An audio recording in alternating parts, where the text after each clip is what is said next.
All right, and here we go, back with another episode of the Uncivilized Arts podcast, talking about movies, games, and geeky things. If you haven't already, hit that subscribe button on the YouTubes or follow button on the other platforms that we're on. Like all that, drop a comment, suggestions, all of that. That all helps. I should probably be saying that stuff more often. I know I don't, but I really should. But anyway, I'm doing it now. I'm trying to be better at this thing. But we're going to be talking about in Invincible season 3, mostly season 3, and yeah, a little bit of season 1 and season 2 is probably going to come up as well. So blanket spoiler warning for all things Invincible. For a bit later on. Before we get to that, though, I'm going to do maybe just a little bit of a non-spoiler review type opinion thing. But before we get to that, I am joined once again by my man, Sweet Bundy. How you doing today, sir? Doing good, hanging in there. That's all I can do. Indeed, indeed. Life throws a lot of stuff at us, and well, all you can do is keep going, right? All you can do is just. In fact, I was thinking about this the other day. Actually, like, I heard that I was reading somewhere that people who say it is what it is, they were saying it's a toxic phrase, and they were saying it's a toxic phrase because it's kind of dismissive, and it maybe doesn't allow for things that you can do about a situation. And I guess it's not wrong, but also felt like, you know what, it's not exactly that. It's not. I mean, to me, it's not a toxic phrase because sometimes it's just like it just is what it is. You know what I mean? Like, life is going to throw a lot of stuff at you, right? And you can do what. I mean, of course, you can. You should do what you can do about it. Anything that you can do, you should do. Any help you can get, you should get. Any things you can learn. But once you've literally done everything that you can do and it doesn't work out in your favor or whatever the case may be, it just is what it is. It just is what it is. But Yeah, I mean, for a lot of people, they figure, they've already tried to resolve the situation, whatever issue they have. I think a lot of people don't assume that people have taken these steps towards solutions. Sometimes people, they just want to vent, so they talk about their problems. They don't necessarily talk about it to, try to get some console or advice. And that's when people often give like awkward solutions like, oh, well, maybe you should try this and maybe you should try that. And it just results in people saying what it is, because you've already been through the journey of trying to fix whatever the hell is going on in your life. Yeah. And you know what though? I've something I've learned over the years as well when it comes to that sort of thing is that I think as guys as well, like especially as guys, that we try to fix things a lot. And if somebody's telling you their problems, we're offering solutions. We're like, okay, you should try this, you should do that. You should go here, you should do this, da, da, da. But like sometimes I feel we have to recognize as well that sometimes, like you said, people just want to vent. They're not necessarily looking for help or a solution. In fact, they most likely already know what they're going to do, but they just need to vent, and they don't need anybody to offer a fix or tell them, oh, it's going to be better, or even offer comfort in some cases. They just need to vent. And I feel like sometimes we need to kind of recognize that as well, that sometimes people just vent, just say what's annoying them, and that's just it. They don't need nothing else from you. They don't need a response from you. They just need to vent. There's that side of it too. I had to learn that myself with a couple of people. Like, I've gotten into arguments that were unnecessary because I didn't understand that myself. I figured, if you're talking about the issue, then obviously you haven't, that's the way I was thinking at the time. Obviously you haven't tried to fix it. You haven't tried this and that. I didn't take into account that maybe this person did try that or they can't try that. Whatever the case may be, I just take a step and, wait it out, try to fill the room, or I'll even be straightforward and ask, are you looking for advice, or you're just, looking to vent? And even if that comes off awkward sometimes, at least it's out in the open, and we don't have to worry about any assumptions and causing any issues and friction.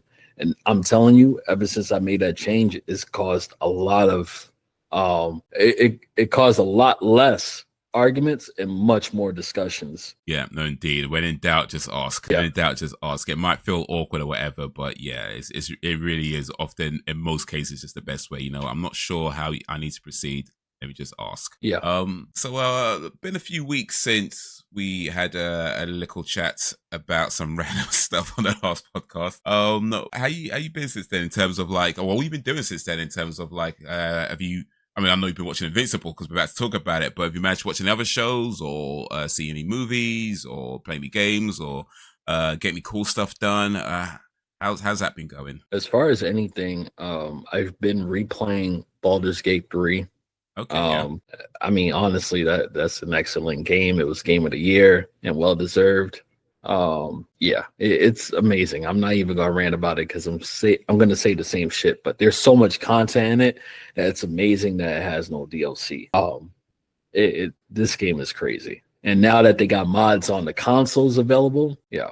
But anyway, I saw Thunderbolts. Okay, yeah. You know, it's weird. I felt like, damn, maybe I'm tired of this because one, I wasn't looking forward to the movie at all. I only went to the movie because it was with family, and I did not enjoy it.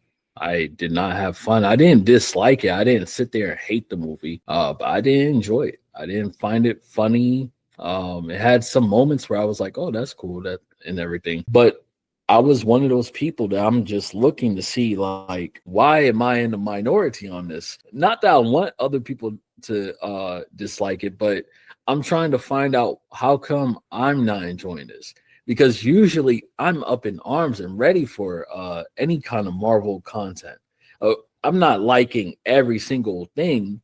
Don't get me wrong. Like, I didn't watch every show, but for the most part, yeah, this should have been one of the movies that I liked. I heard so many good things about it, and I wasn't even excited for it. So it wasn't like people overhyped it for me. I went in with low expectations, and those expectations were met. And now I'm baffled because I'm like, okay, I got what I expected, but why is it that everybody else is enjoying it so much? What the fuck am I missing? And I sat and I thought about it, and it was the most puzzling experience I've ever had with a Marvel movie, because this is my shit. Like, I love these films. I'm excited for the Fantastic Four movie, and I'm not even into Fantastic Four really. I'm looking forward to seeing this and knowing this is going to be the lead way into the next big thing, Doctor Doom and everything. To cut my rant short, I'm really puzzled because it's not even so much as, oh, I don't care about these characters so much. I mean, no, that is a big factor actually. Sorry, that is a big factor actually, because I only cared about the U.S. agent, and I didn't really care for Black Widow's sister. I liked the other guy, Red Guardian, I believe. Oh yeah. He's hilarious, still hilarious, but barely in the movie.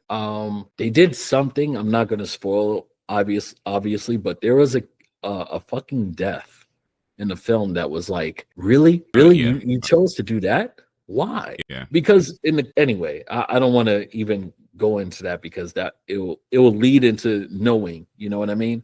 But I Yeah, was I about to mean, say, yeah, I saw the movie, so I know what you're talking about, but I won't exactly, spoil right. it So either because yeah, we because don't want to spoil the movies we're not talking about you yet know right about the now. So, character. I will, yeah, I mean, I I'll don't want to say say it. any. No, go ahead. I mean, without spoiling it, I'll just say that it did feel like an odd choice to me.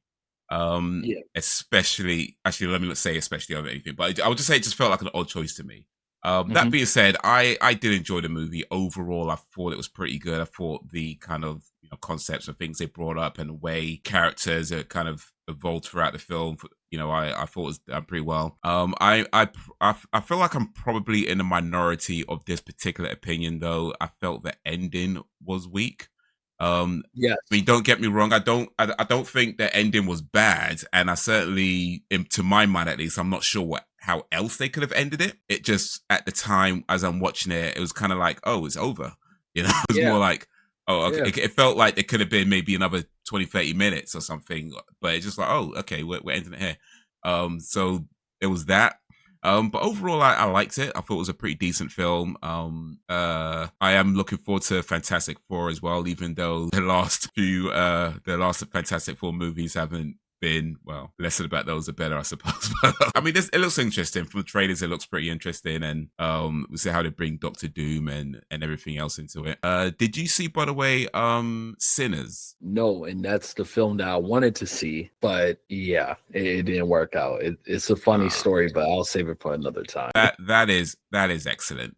That is excellent. Yeah. To be honest, if you're going with people, I'd say try to go with people who are a bit more movie oriented. If you know what I mean, like, because it's a film where you'd want to really be paying attention as much as possible. Because sometimes you go cinema with people and they either talk too much through the movie, or they're getting up and walking across you constantly, or things like that. Or some people just like kind of a bit of a nuisance. I think if you're gonna go with people, either go on your own, which is probably the best option, really, and quite frankly, either go on your own or just go with somebody who is like, this is a movie guy they're gonna sit down. You're both gonna shut up and watch the movie, pay attention, and try to absorb as much as you can. That's what I mean. But it's definitely worth your time, worth a cinema watch. In fact, I say it's even worth like an IMAX viewing if you can get it. I saw it in regular cinema. But yeah, if you can see it in IMAX or anything like that, then it's probably a much better experience. But yeah, excellent film. Excellent film. Yeah, I've heard really good things about it. I've been interested in it, and any kind of film that's like in that era, like that time period, I'm all for. So yeah, I was looking forward to seeing it. It's just I was hoping, like how you were describing, I knew going to see it with people would be more entertaining, and yeah, instead Thunderbolts. So Thunderbolts is a good choice. Yeah, if you go with people who, I mean, don't get me wrong. I say I like Thunderbolts, but yeah, if it's probably a better choice for the people. I'm guessing for the people you went with, because you could just if you miss a few bits or somebody talks a bit too loud, it's not that deep. It's not that deep. Yeah. I mean, but yeah, that's myself though. Yeah, so yeah, I watched Thunderbolts and I watched Sinners in the cinema. Those were really. Also, speaking of games, I did complete the Callisto Protocol. Talking about that the last time, where I just started playing it, completed it, and just kind of played a little bit of it again on the new game plus mode. And yeah, I really liked it. I mean, I'll say it's a really, I mean, it didn't, I was looking into it, it turns out that the game didn't get a whole lot of good reviews when it came out. It was kind of a mid-level rating game when it came out, so I guess it missed a lot of the buzz and didn't get all the hype and that kind of stuff, because weren't really raving about it. And I could see why that I've played it. I mean, I get it. I understand why it didn't get those high scores in the reviews. That being said, I also feel like for people like me who don't have a lot of time to play games, it's a great game. You know what I mean? Because like it's not super long where you're just going to be on it for the rest of your life. It's not so hard that you're just dreading coming back to it, because now you have to relearn stuff because it's been 2 weeks since your last play session. You've forgotten how to, you know what I mean? It has a good level of challenge. It has a good challenge to it. So it's not like a walkthrough. It's not like mad easy. It's a good challenge. It's a decent length where you feel it's long enough to feel like you're playing a full game, but it's not ridiculously long where you're just doing it forever. And it still feels like, a solid, well-made quality game. So I feel like for people like me who still want that good game experience, but don't have a lot of time to play games, I think it's a great game for that. If you're in that position where it's like, especially if you used to be like a hardcore gamer, back in your younger days, you used to be that hardcore gamer, and now it's like you gotta work a job, you gotta maybe, I don't know if you might have kids you gotta take care of, or maybe you gotta take care of this, or you gotta look after that, or you got these responsibilities, that responsibility, so your game time is limited, but you still want that good game feeling, because a lot of the games where you might play little bits here and there, I mean, they're fine, but they're not, you know what I mean? They're not really that, they don't always, you know what I mean? They don't have that this is a game type feeling, you know what I'm saying? Right? A lot of the smaller stuff, they don't have that it factor. So yeah, I feel like the Callisto Protocol for me, it still has that good game feeling, but just in a much more concise package that somebody who doesn't have a lot of time could appreciate as well. So yeah, if you skipped out on the Callisto Protocol because maybe you heard it wasn't so great or it was too short or blah blah blah, I'd say yeah, definitely worth giving it a shot. Give it a shot, especially if you are somebody who doesn't get a lot of time for games. I think it's worth playing. I think it's still worth checking out. It's 50 quid, which isn't cheap, but it's cheap than most brand new game, so it's got that going for it. Also, though, I watched a couple of shows actually. I watched one called Cross on the Amazon, and I watched another show called The Residence on Netflix. I wasn't necessarily planning on watching two detective shows. It just kind of turned out that way. But I just ended up watching two detective shows, one after the other. They're both pretty good. The thing I'll say about Cross though is that Cross is supposed to be like this, one of these like super smart detectives that they solve cases that most people can't figure out, and they get really psychological in their approach, that kind of thing, right?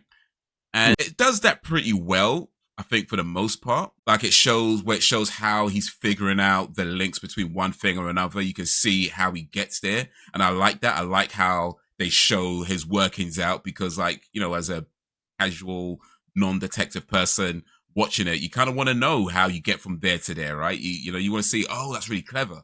And they do show that for the most part, how he figures things out. But then every now and then they show him figuring something out, but they don't really show how. And you kind of like, that was just a guess. You just guess. Like there doesn't seem to be any discernible way how you got from there to there. You just guessed, and I mean, that's one of the difficulties when it comes to writing characters that are supposed to be very smart. It's when you're making it hyper smart, like that Sherlock Holmes type shit with like Robert Downey Jr. Remember when I think that was the film, right? It was a film. Yeah. Robert. Yeah, he played Sherlock Holmes twice. It was 2 movies he did. Yeah, it was 2. Yeah, he did. Robert Downey Jr. did 2 movies as Sherlock Holmes. Okay. Yeah, I'm not sure if I saw a second one though, but yeah, there are 2 movies. All I remember is this fighting scene from that movie where he was like, okay, that was in the jaw and hit him in the ribs. Yeah, it was good though. It was good. Yeah, but that sort of thing where you see how he's figuring it out. Like, okay, if I aim for this or hit him there, I know I could win him or blah blah. I can't remember exactly what he says, but yeah, you see how he's figuring out how to beat the person, and that's kind of cool when you can see that sort of thing. But yeah, when it's like, nah, this guy's just guessing. I'm sure you're just guessing at this point. But overall, it's a decent show, though. I won't knock it too much. It is a decent show. It definitely has some really cool moments that I thought were done really well. But The Residence, though, that was excellent. I think if you're a fan of detective shows, that's probably the one I'd recommend over Cross. I'm not strictly speaking going to call myself a fan of detective shows. I just happened to watch 2 back to back unintentionally. I think if you're a fan of detective shows, I'd say I'd say The Residence over Cross, only because I thought the detective stuff, in my opinion, was done better. Because, like, again, it's like this super smart detective who solves cases that other people can't figure out, that sort of thing as well.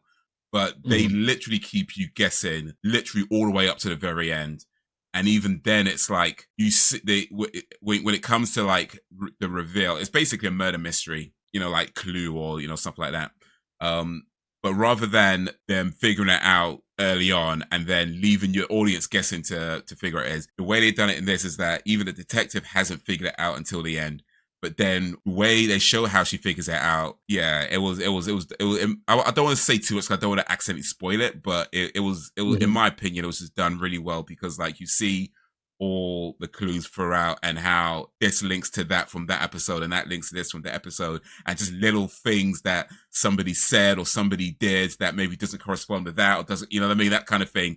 And sometimes it's just these literally just throwaway statements that most people won't even think to take note of, but it's like, oh, wait a minute, and then you see how that links to everything. So yeah, in my opinion, the detective stuff was done better in that, just because, like, yeah, it just literally had you, at least it had me anyway, throughout every episode, like, okay, so it's not okay, and motives and alibis and all, they trying to figure it all out, but then even at the end, it's like, just when you think, oh, it's gonna be that, it's gonna be, yeah.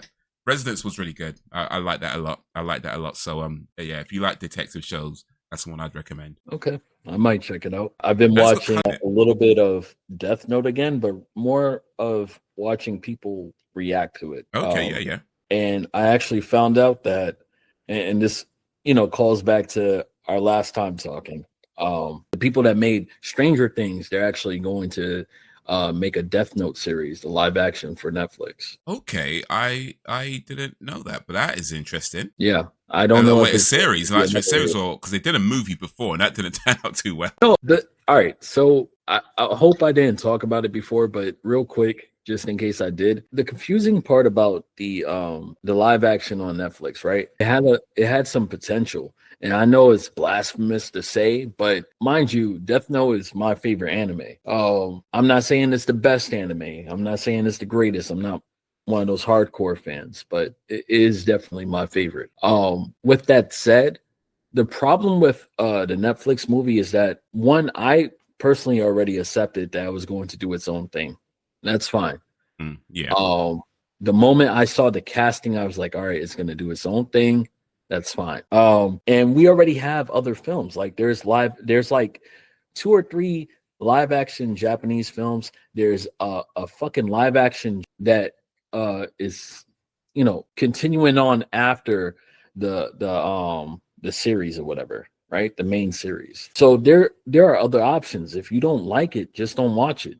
That's Yeah, the of best course. way to hurt it, by not giving them any attention or money.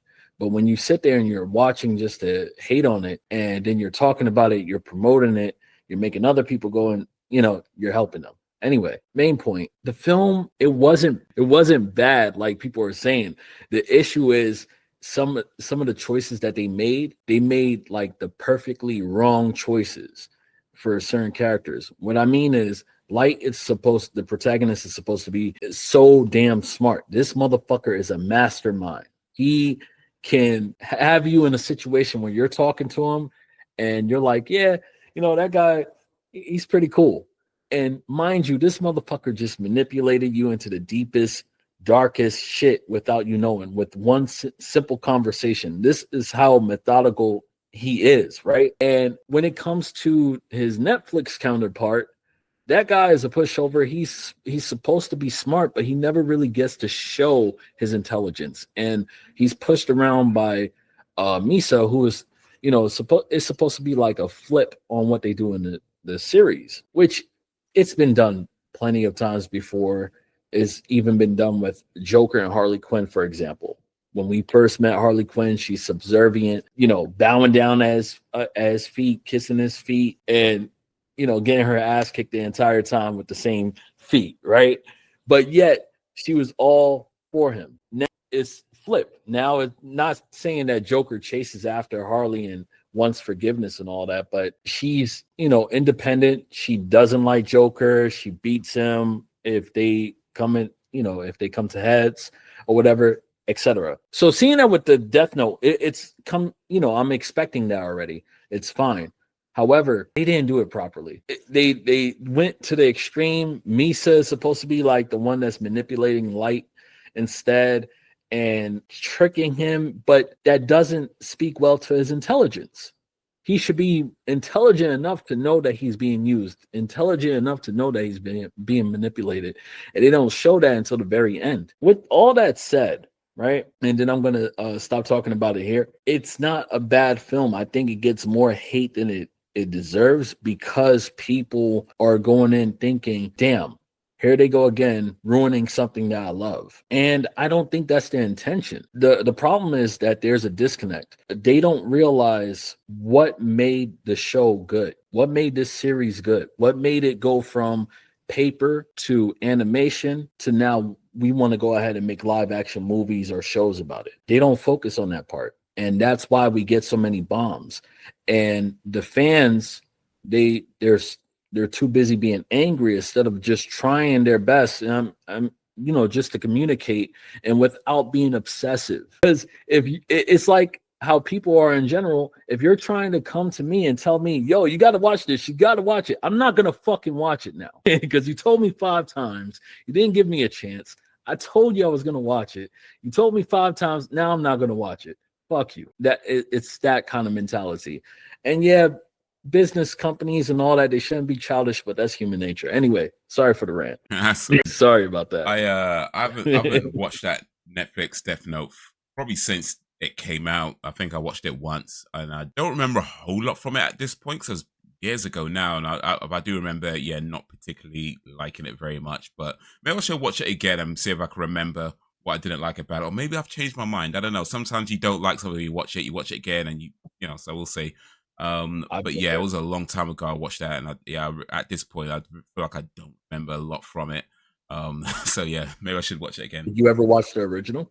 Oh yeah, yeah, yeah. I watched the original. Well, I watched the original animated series. I Mhm. did watch. I think I watched part of one of the original Japanese movies. One of the original. I say one of the Japanese movies that it made. I think I watched like 30, 40 minutes of it one time, and I fell asleep, and then just never bothered with it.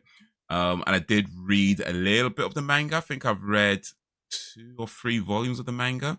Um, Back in the day as well. But yeah, the series, the animated anime series. Um, yeah, I watched that. I really liked that a lot. Watched it from beginning to end. A lot of people, I know there was a big thing about the way it ended. A lot of people didn't like it. I was fine with the way it ended. Um, Granted, it wasn't the greatest ending ever, in my opinion, but I felt like it was a good ending for how that story was developing. And I You're mean, talking about the also anime, right? anime. I thought it was a good ending for how that story was developing.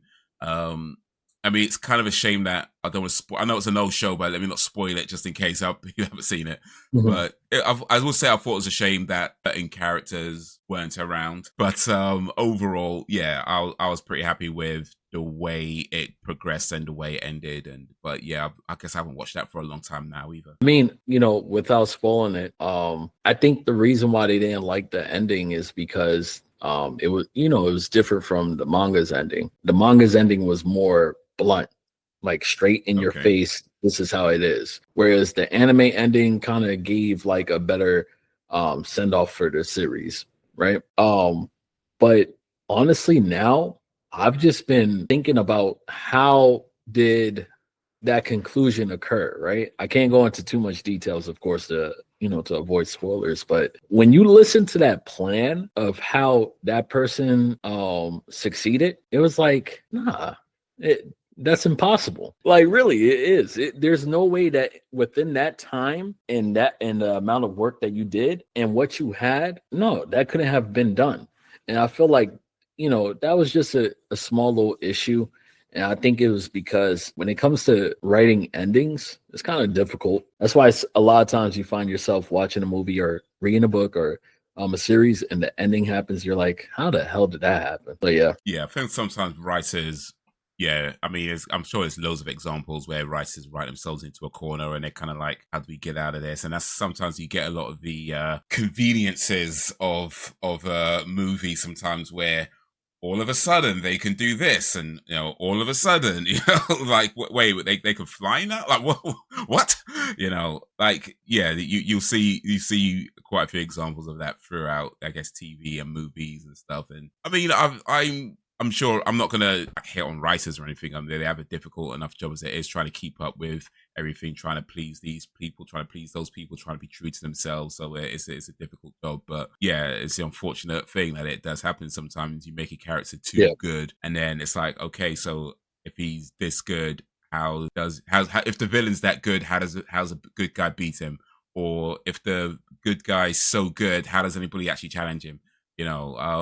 Yeah, those kinds of problems, they happen a lot. exactly. No, I think we might have to talk about Death Note in depth for one of these episodes. Actually, I'm pretty sure Celeste would be down for that because I know she's big into anime as well. So we might have to. I think we might have to do that Yeah, one. I would like that. Awesome. It's settled then. It's settled. All right. Well, before that, let's talk about Invincible. So yeah, we're going to get into some spoilers for just about all things Invincible, but we're mostly going to be talking about season 3 of Invincible. But before we get into all those juicy details, I mean, if you listened this far, remember to like, subscribe, all that and stuff. But what would you say for season 3 of Invincible as a non-spoiler opinion / review in just a few words before we get into all the details talk about? I'll let you start on that one. All right, okay then. Well, so with season 3, I would say going into it, I was a little bit skeptical just because of what they did with Omni-Man in season 2. And I guess I'm still a little bit skeptical of how that might progress, but for now, I'm pretty satisfied with what they did with season 3. I thought the development of the characters was done well, Mark in particular, and even just over the 3 seasons, like from 1 to 3 to where we are now, how his character's changed and the clear reasons as to how he's changed. I felt is done really well. It's not just him changing and everybody's guessing why. Like it's very clear as to what's happening, what's going on, why he thinks the way he thinks, and so.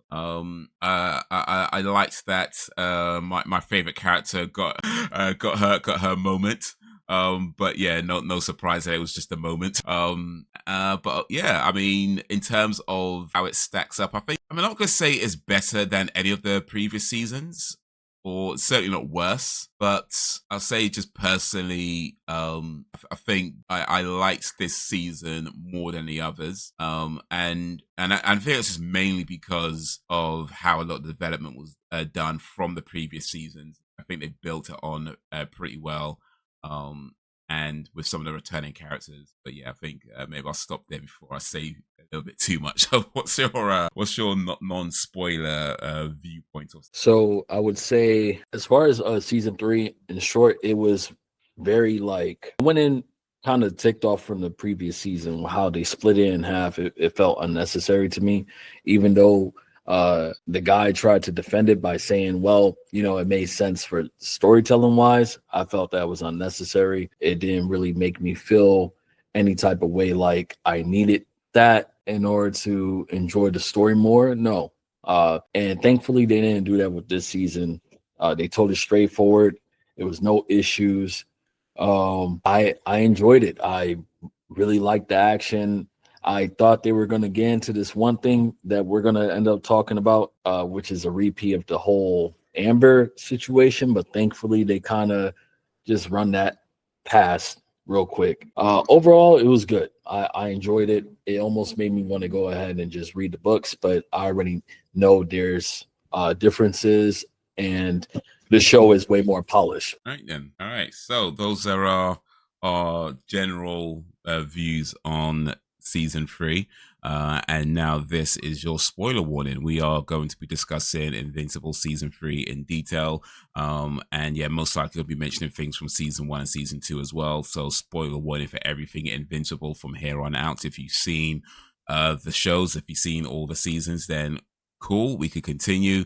If you don't care for spoilers, then cool, we could continue. But if it's going to be a problem, you might want to hit the pause button, watch those, and come back to this bit now. This bit afterwards. So we are in spoiler territory from here on out. All right then, Senor Bundy, what was your biggest takeaway from season 3? As far as the biggest takeaway, it's more of, for me, wondering what Mark is going to become in the end, right? Because you get to see all these different sides of him, these different versions of him, and he himself going through what he's going through and having to pretty much make these certain decisions, like as far as when he had to go ahead and decide, all right, do I kill this guy? And that hesitation caused the guy to escape. So now he knows, okay, next time I see him, I'm not holding back. I'm not going to stop. I'm not going to question myself. I'm just going to go for it. You get to see his morality change over the course of this season. And it starts to bring up, okay, is Mark a hypocrite? Is Mark going to start understanding? Because he's against Cecil so much, but yet him and Cecil are going through similarities. And unfortunately, one thing that's a little of a con from the season real quick, and of course, we'll talk about it when we get to that point. I just wanted to say it right now, in case I do forget. I don't like that Cecil didn't have that conversation with Mark, because he could have easily just told Mark his background story and say, hey, so Mark, this happened. Don't you see how this is similar? I used to be like you. Even if they wanted to keep this streak, you could have had Mark deny it, because we've seen that all the time with older people and younger people. Older people telling younger people, hey, listen, I used to be like you, but it's not like this. That's not the way to do things.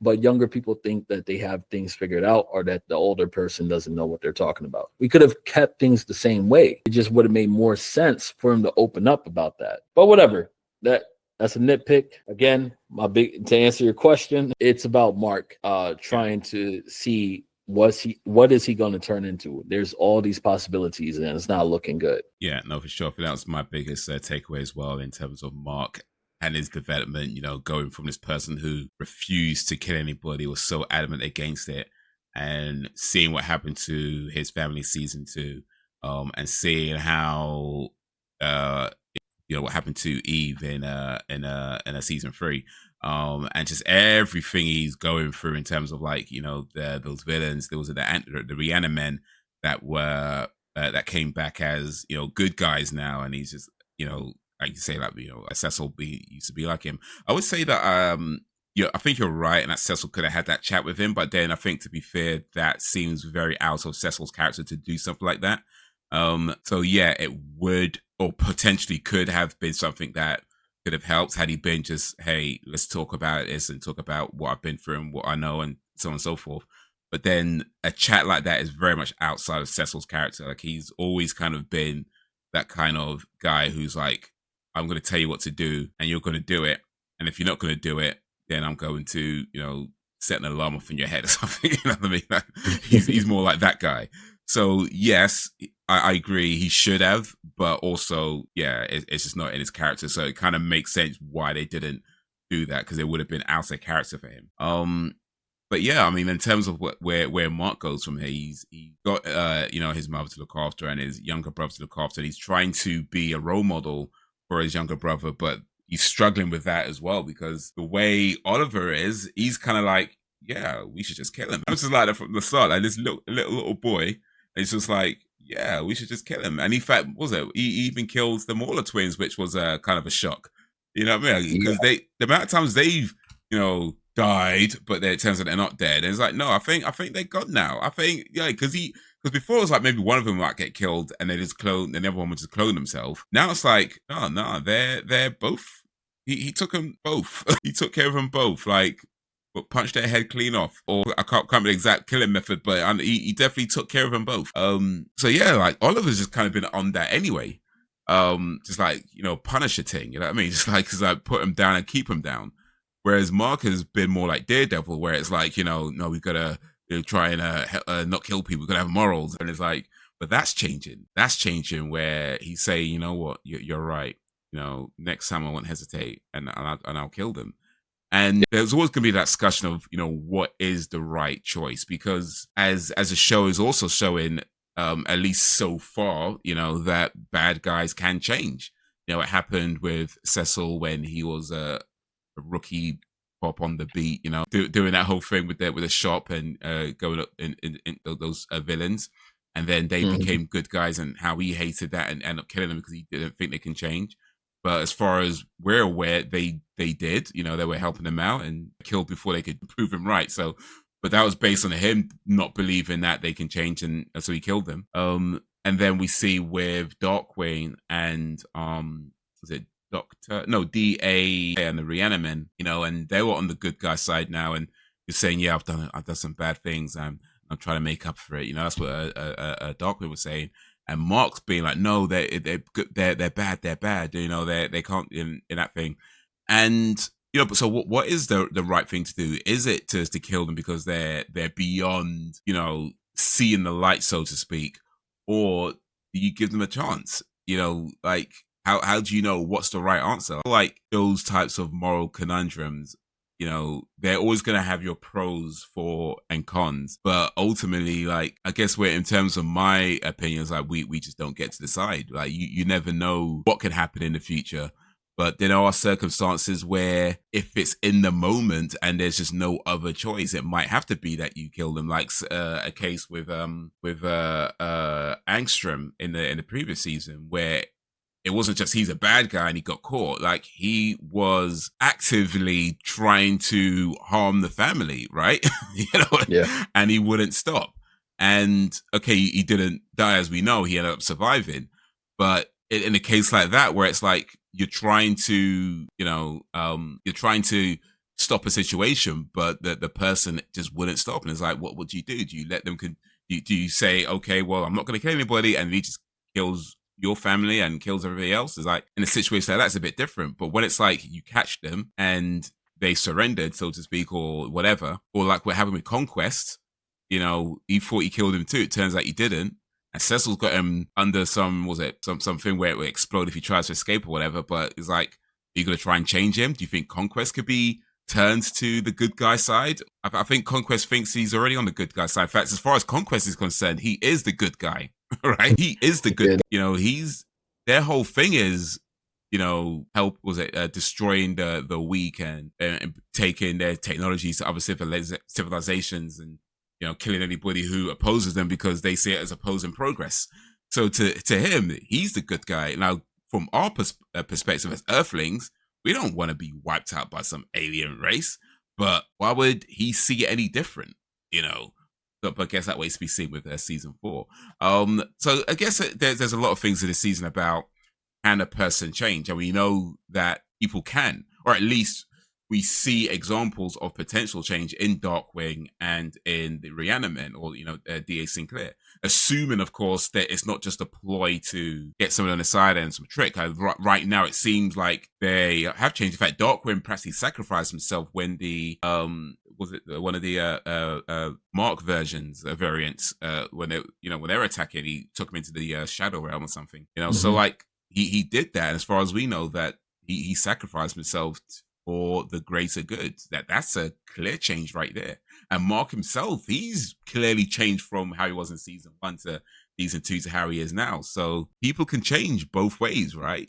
So it'd be interesting to see how it progresses, especially as in fact, let me say this real quick, just with Omni-Man, because like I said, I'm still a bit skeptical about Omni-Man and his potential good guy change.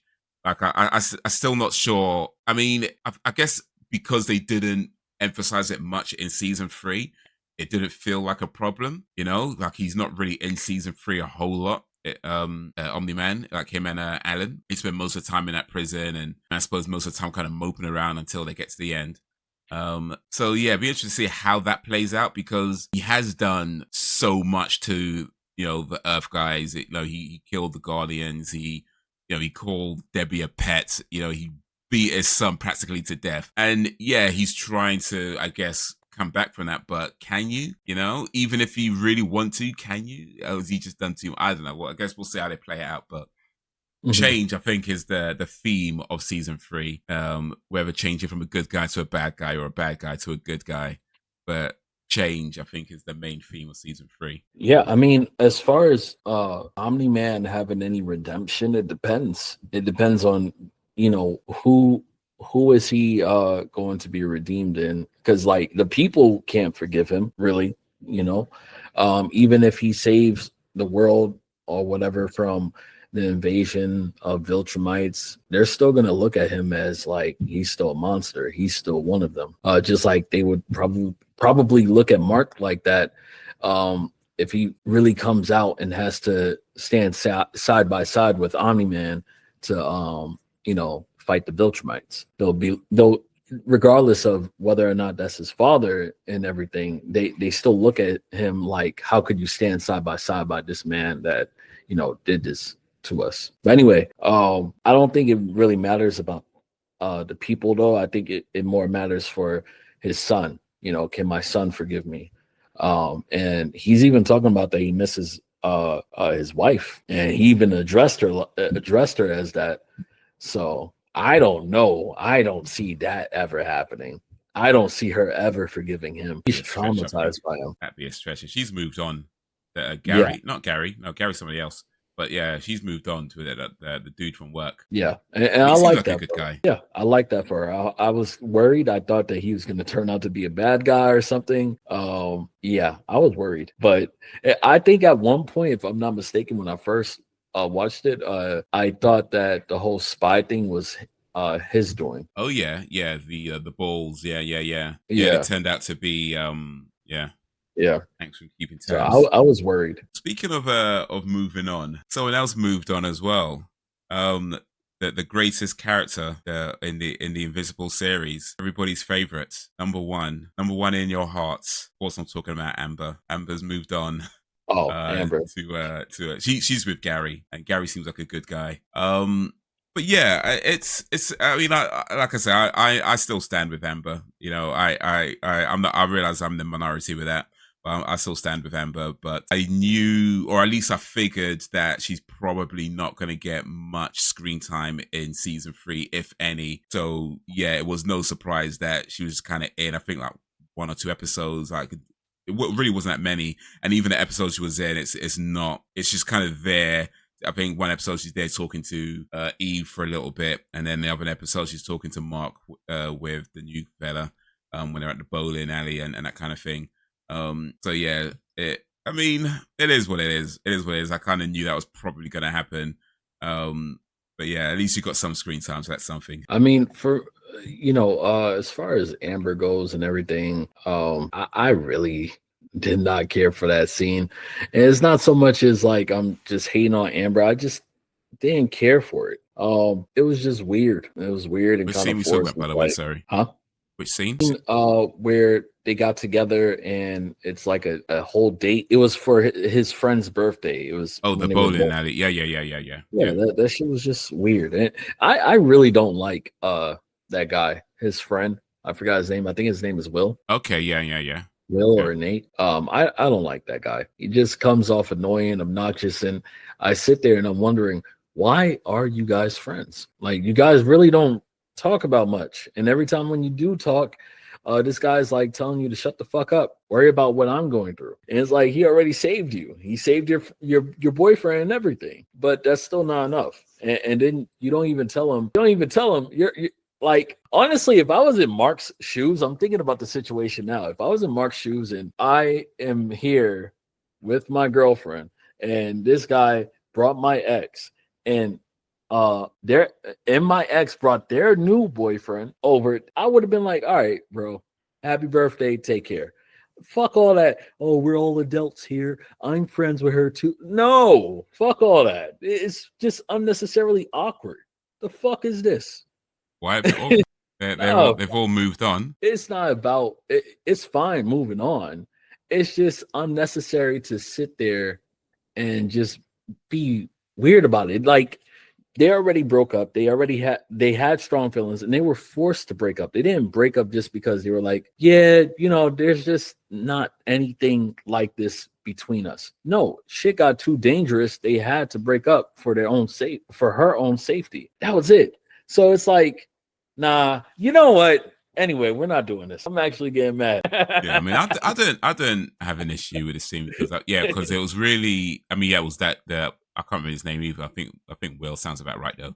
But yeah, it was one of their birthdays and they were out celebrating bowling. And for Mark in particular, it was a lot to do with, just being a normal guy for a day and not feeling like he has to save the world. In fact, there was a part where he even turns off the news when Powerplex was in the news, was talking about whatever, so he just kind of turned it off and be like, no, I'm taking a day off. The other guys can handle that now. So I think that scene was, in terms of narrative, as far as just kind of like as far as the purpose, I get the purpose. I just didn't like the scene they chose to use that for. Okay. I knew the purpose of it though. But yeah, I mean, as far as like going out and then your ex-girlfriend showing up with her new boyfriend or whatever, I mean, I don't know. I guess I've not been in that situation to know how that feels like, but it's I can't imagine. I guess it depends on when it happens though. Like if it's happening because I guess in timeline, I assume it hasn't been that long. I mean, they don't really specify how long it's been, but I guess we're talking months maybe, and that kind of time frame. We're not talking. I don't think we're talking years since they would. No, it's definitely not years. So weeks, maybe months. I think since they would have broken up by the time that scene happened. I mean, you could kind of gauge it by what is it? His brother. Like his little brother, if I'm not mistaken. Because remember, his little brother grows fast. Yeah. That was kind of thing, though, was it? Because he was a baby at the end of baby looking, I should say, at the end of the last season, at the end of season 2. And then, so I think it's just been months. Season 1, he'd grown, but they did say like he does grow fast. So yeah, I think we're talking months because he just grows because of his thyroxine bloods. They grow really fast. So yeah, he's just a big baby right now, literally. He's a giant baby. So yeah, I think we're talking months in terms of between the time they broke up to the time that a bowling scene happened. And I don't know, would that be awkward? I mean, I guess it depends. I guess it can be, but I don't think it has to be. And especially if you have both moved on. It doesn't have to be, but it is. in that situation, because it wasn't just like they just bumped into each other. No, his friend invited her over to his birthday at the bowling party. Didn't even give him a heads up or anything to like have him be like, hey, are you okay with that? Are you ready to, are you that's the thing too. It wasn't even about like that's your friend, right? Yeah. At least run it past him and say, hey, are you okay with that? Because if not, then fine. No, I'm gonna force you to deal with it because it's my birthday. And that's one of the things I don't like about Will. Will has constantly been like, fuck that. This is what I want. Fuck that. Fly me. I don't care. Fuck that. Save my boyfriend. No, that's Like, fair. He should have, especially if we are talking a time frame of months. I mean, yeah, even if they have moved on, he should be like, hey, look, I know you guys are, you're dating, Eve now, and Amber's with this other guy now, but I want to invite you both to my party. I just want to let you know you cool with that. And he's like, yeah, I think I'm all right with that. Cool. All right, cool, calm.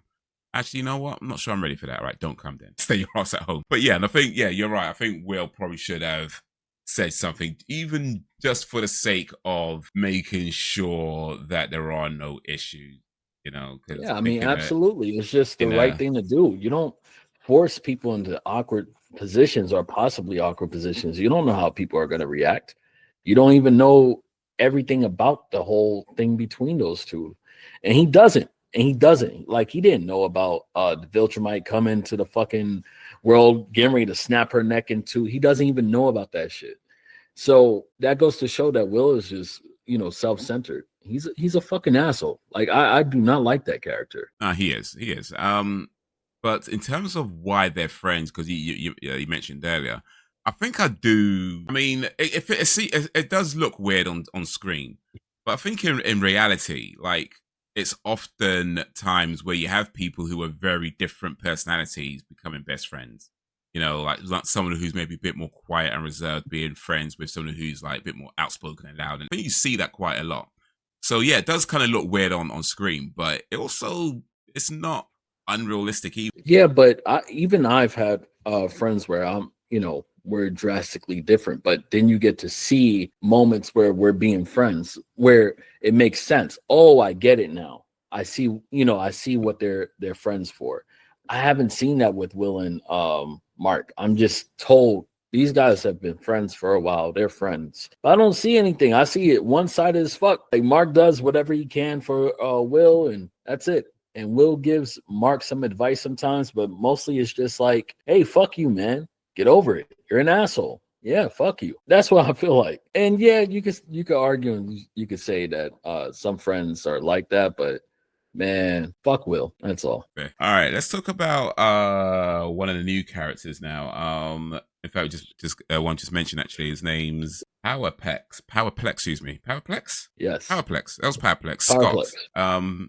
Voiced by Aaron Paul. Aaron Paul. Aaron Paul, yeah. Mm-hmm. What did you think of his character, his motivations, and how he ended up? Fucking loved it. I fucking loved it.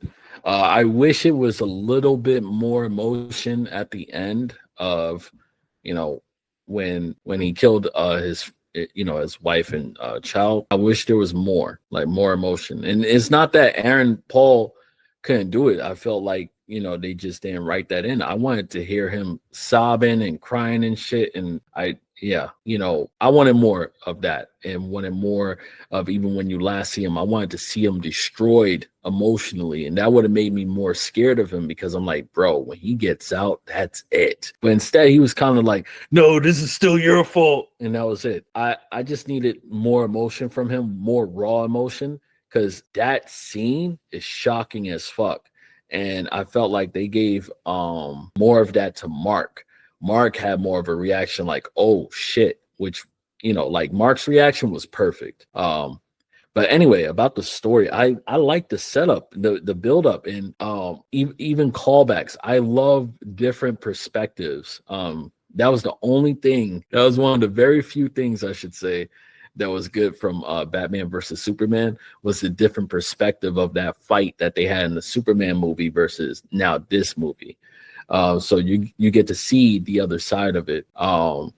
And Aaron just being one of the random people, or sorry, I shouldn't say Aaron. Powerplex being one of the people that had to go through that. and actually being able to do something about it, taking action. And at first he tries to do it legitimately, but when he sees that obstacle in his way, he's like, all right, I'm not going to stop. I'm going to keep going. And he pushes himself past his limits and he keeps going for it. And yeah, you have some comedic moments, and those comedic moments work fine. Like the fucking Martian, he stopped him. That shit was funny. Yeah, It was the funny. shapeshifter. Yeah, Invincible. yeah. But I liked it because it was already a serious episode, and it's like, all right, let's pull it back a little bit, have a little laugh, but then you get back into it. And it's, it's kind of a breather in retrospect because of how dark it ended up with him killing his wife and kid. But I also like, again, the reaction needs to be bigger. I feel like in the next season, if they have him more involved in the story, because mind you, I don't know, I haven't read the comics. I want more emotion. I want them to really take it serious. Like, I don't want this to just be something we swept under the rug and we just bring time to, bring up time from time again.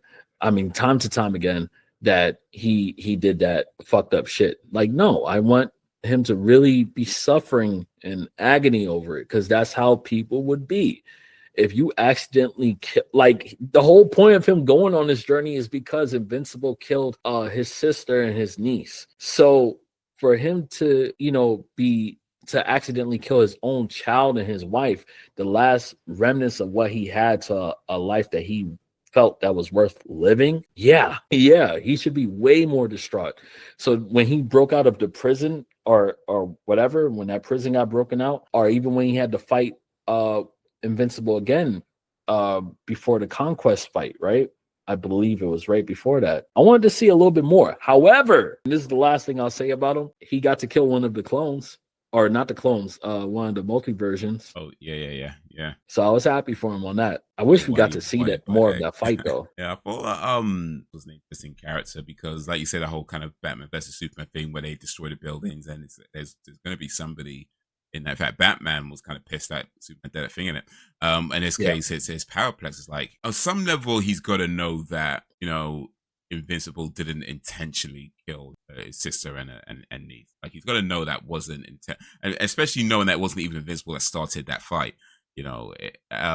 So I feel like on some level he's got to know that his anger is grossly misplaced.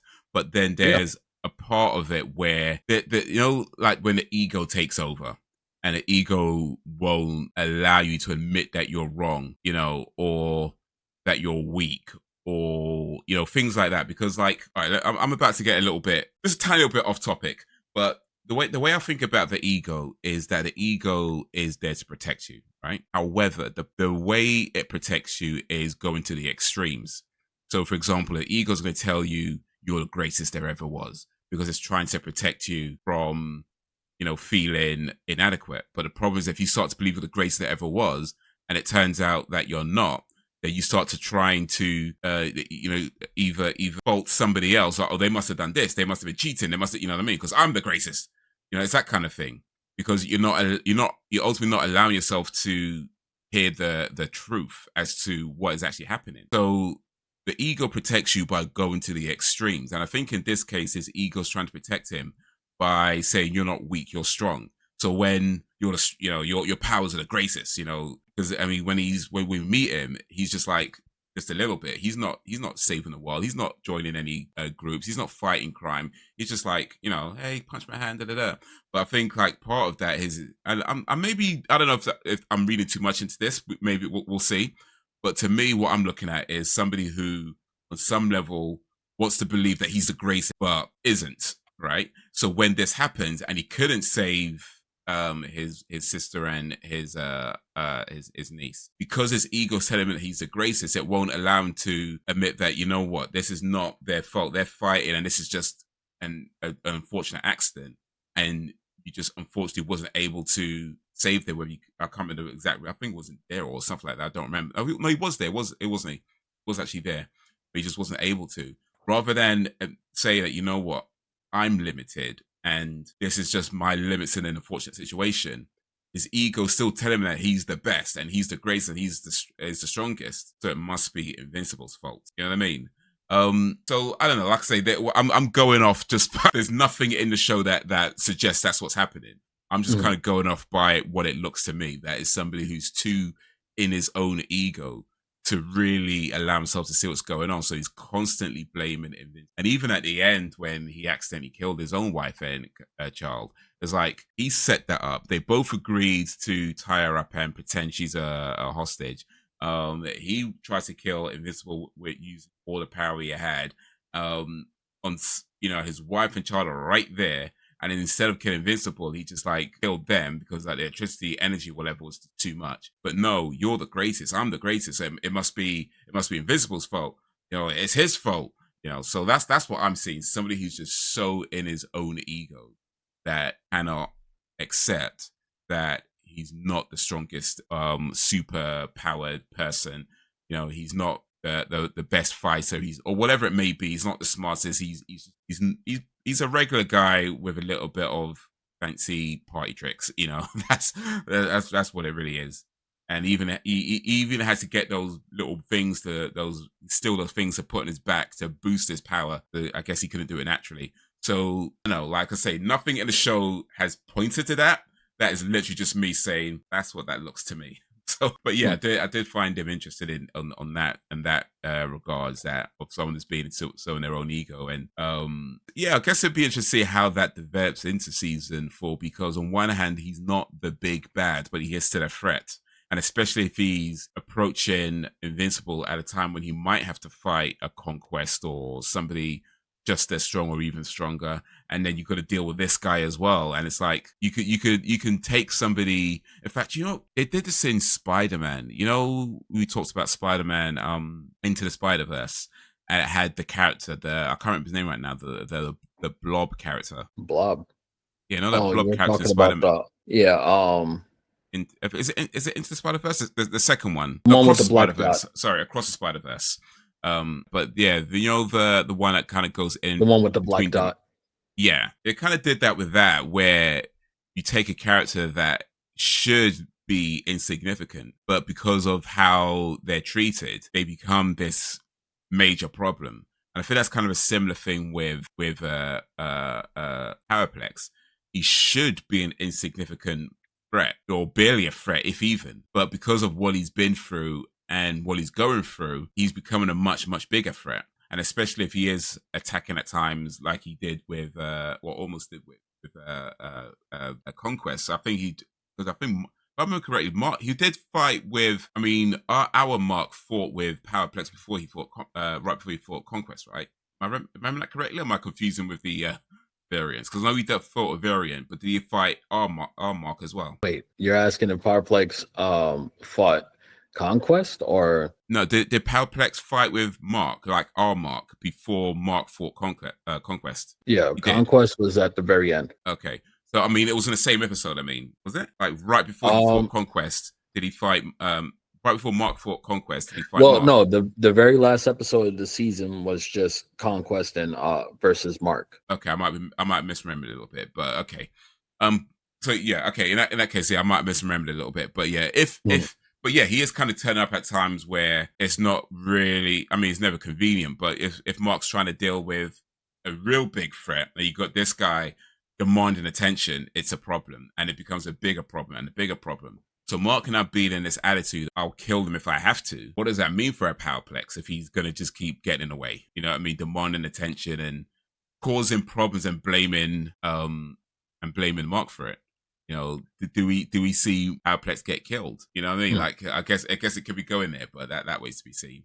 But yeah, no, I like the character. And I like what they did with him, how they developed him, and how they showed his backstory and that whole thing. And they got some big time voice work in this episode, in this season. Yeah, actually. To speak on the theory that you had, I didn't really get any of that from him, like any ego. For me, I felt like he genuinely believes that Invincible is responsible for the death of his sister and his niece. However, him blaming Invincible for the death of his wife and child, that's just misplaced anger. And I think him living in denial of that is just because he doesn't want to accept it. Hopefully, if that is the case, they they convey that properly, because I feel like sometimes the show will let characters dwell in the moment and be sad and hurt, but sometimes they also skip over certain beats that I would expect that moment to happen, when I would expect that moment to happen. So yeah, I'm really interested in Powerplex. He has like a great setup, but I would be very disappointed if he just comes off as a joke character in the end. Just one of those characters that he shows up, he's angry, he's blaming Invincible, basically like a fucking Vegeta. I don't want that. I want this guy to actually be a character that's anti-hero and everything. I mean, of course, the story's already written, but still, this character deserves more. I really hope he doesn't turn into a fucking joke character. He has such a crazy background. That's really fucked up. Like, he fried those his wife and child. Those motherfuckers are charcoal. Like, Yeah, he beyond that, they were ash. But he has kind of a weird power though, that he has to get hit. Well, he takes a hit and he turns that hit into an energy or electric energy, so kinetic or something like that. But basically, when he gets it works hit, similar to Vibranium in turns, the Marvel movies, like oh yeah, Black yeah, Panther. yeah. But it's more like I mean, with that, I mean, Black Panther doesn't have to get hit before he can fight somebody. It's just that if he does, he can redirect the energy, right? Whereas this guy pretty much has to get hit. I mean, to fight somebody like Mark, yeah, or even anybody that's like really strong, yeah, because he, base level, he seems like he could fight, but honestly, he just needs to take any damage. He could even damage himself. He did that when he was arrested. Yeah, it's faster if he gets hit. It's a matter of not only does he have to avoid being hit, but he has to be restrained. So that's what makes him actually, up there. He is not weak. Because all he has to do is take any kind of damage. It's difficult as hell to stop somebody from just like, of course Eve could just wrap him up, but I'm quite sure he'll figure out a way. All he has to do is start fucking biting his mouth or something. I don't know. Yeah. I mean, biting his lip. Hitting the roof of his mouth with his tongue. Something. But yeah, it's like, how do you stop a criminal like that? And because, yeah, you could restrain them all the way, but there's always something they can do to take a hit. And it might be a small hit and maybe just builds up. But if you're patient enough, right, you can eventually build up enough power to break through the whatever restraints they put on him. Yeah. Might take a year, but you could be able to do it. Honestly, as long as he survives the blow, and it seems like he could survive a lot. As long as he survives the blow, he's gonna be one hell of a because I'm thinking about it. It doesn't matter how strong the person is, unless they kill him in that first hit. He's always, you're just charging him up. Yeah. However much you hit him, that's how much he can give back. Yeah. So yeah. I was thinking, could he take on Conquest? But then Conquest absolutely not. Put his hand right for his. But yeah, I think once Conquest figures that out, which probably won't take long to figure out, it's just like, yeah, he's going to just slice me into, like, you know what I mean? Just rip him. Yeah. Like, are we done now? Not only that, even if he figures out, okay, even if he's like, all right, it doesn't matter how hard I hit this guy, he won't stop. Conquest is not a brute. He doesn't, he's not one of those muscle heads. He's actually kind of smart. So he would just restrain him and then tear him apart.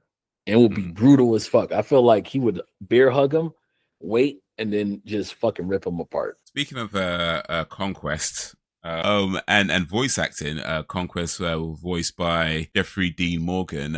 So we got yet another The Walking Dead cast member in Invincible. But yeah, what did you think of Conquest overall? I guess he's only in a few episodes. I think he's only in the last few episodes. Yeah, like one or two. And was he in the season 2? No. Season 2? No. Who's oh no, it was another guy. Yeah, I remember now. Yeah. Omni-Man was getting beat up by somebody else. Yeah, I remember now. Yeah, it wasn't. Yeah. So yeah, I think this is the first time we're seeing Conquest in Cool. But yeah, he seems to be by far the strongest Viltrum we've seen. Even was the other girl, Anessa? I think she was in the early parts of season 2. or the middle part of season Mhm. 2. So far seems way stronger than her. So far seems way stronger than so yeah, this guy seems to be by far not just the strongest, but the most brutalist of the Viltrumites we've seen. And Cecil decided to keep him alive. Yeah, I don't understand Yeah. that. I get it that he wants to experiment, but it's like there's gonna be more.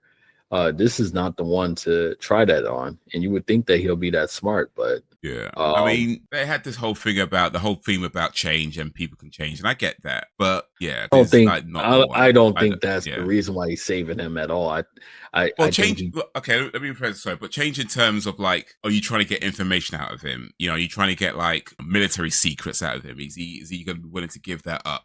I'm not saying change sides, but okay, that might be not a good way to describe it. To be fair, but you know, in terms of like, are you trying to get something out of him to give your side the advantage? And I don't think you're doing that with a guy like Conquest.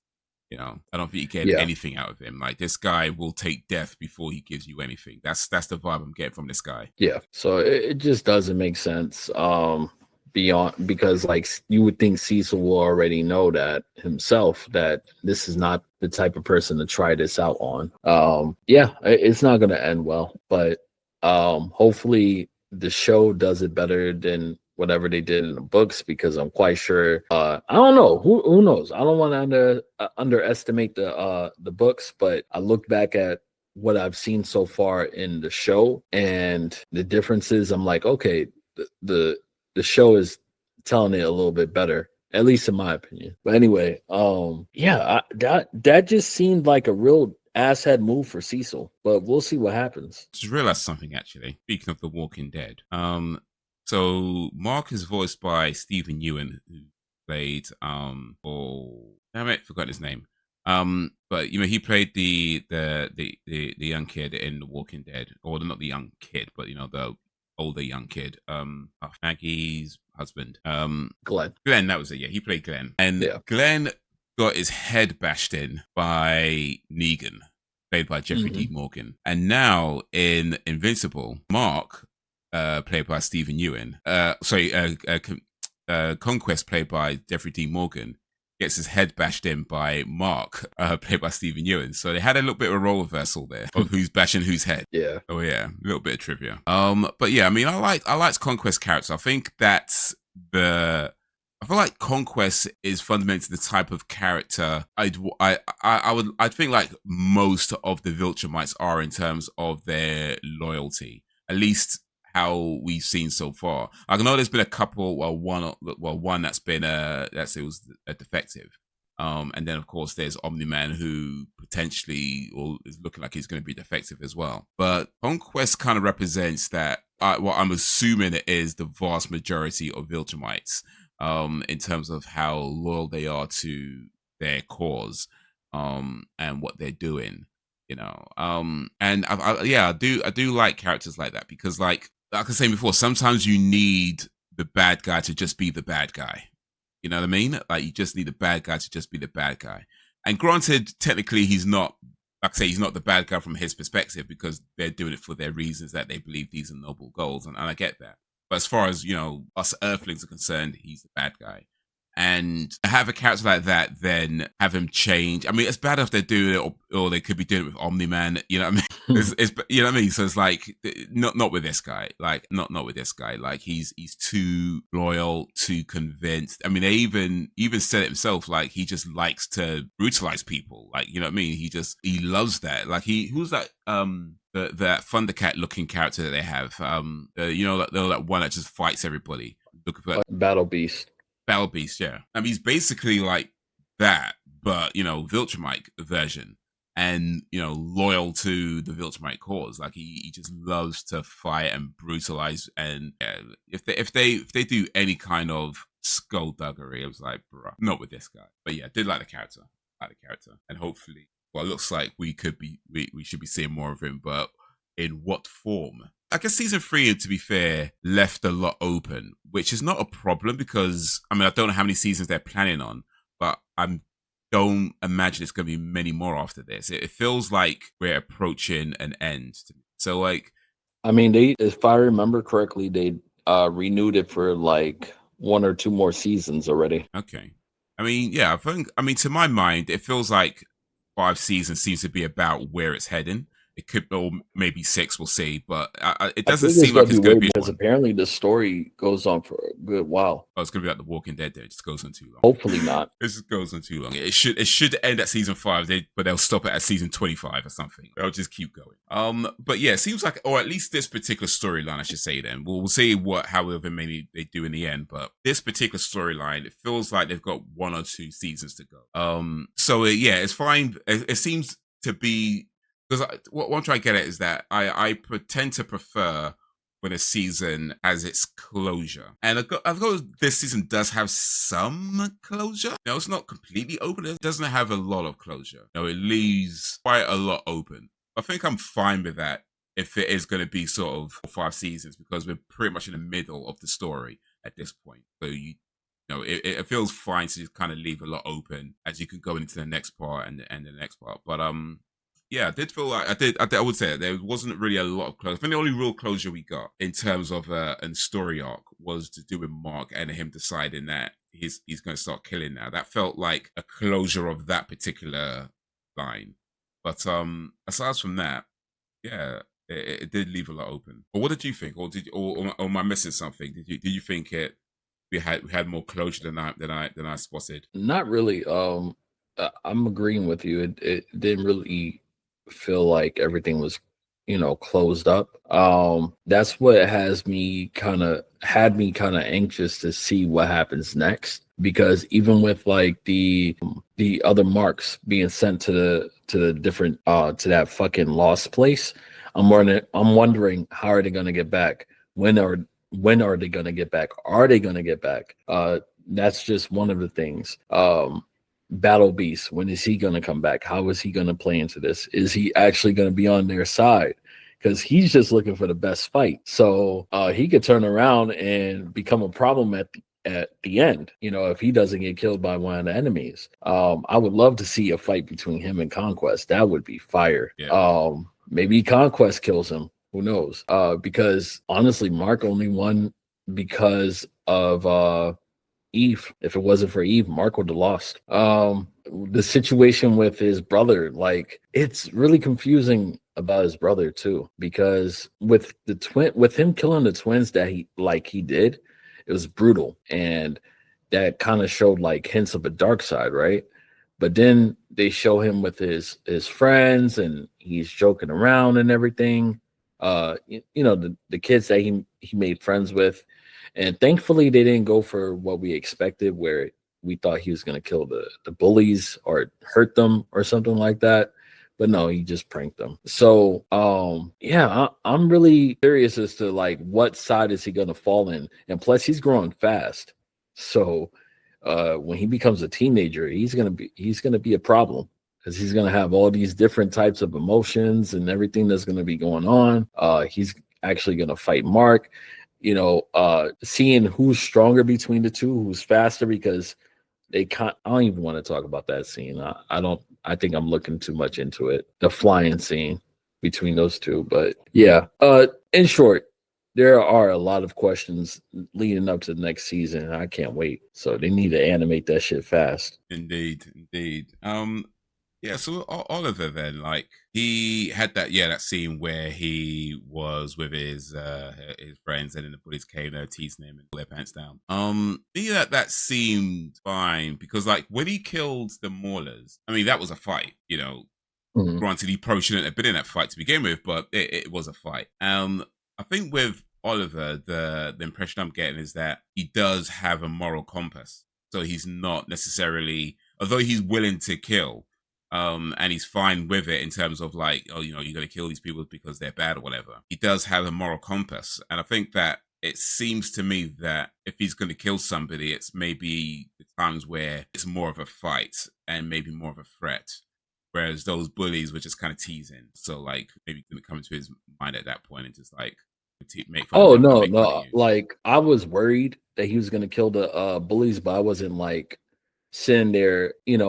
No, I wasn't worried that he was gonna kill them. I thought he was gonna go overboard and hurt them, and then Oh, scare off the kids. That's what I was expecting. I was hoping that he wasn't going to do that, and thankfully he didn't. gotta. But yeah, that's what I meant. And Eve. Let's talk about Eve a little bit because Eve had a surprise. Apparently when she's near death, she turns into Super Eve. And becomes like this ultimate power. And I know there's an animated, like a short animated series that focuses on Eve that they did. I've not watched it, so I don't know if it comes up in that. I watched it. Have you? Okay, does it come up in that? Her It, ultimate power. it's implied. It's never revealed directly, but it's Okay. implied that she has stoppers that prevents her from using her full power because otherwise she'll be too powerful. Okay, that's fair enough. Fair enough. Although I don't think they bring it up in any of the main season. And so I was kind of thinking, like, did they just make that up?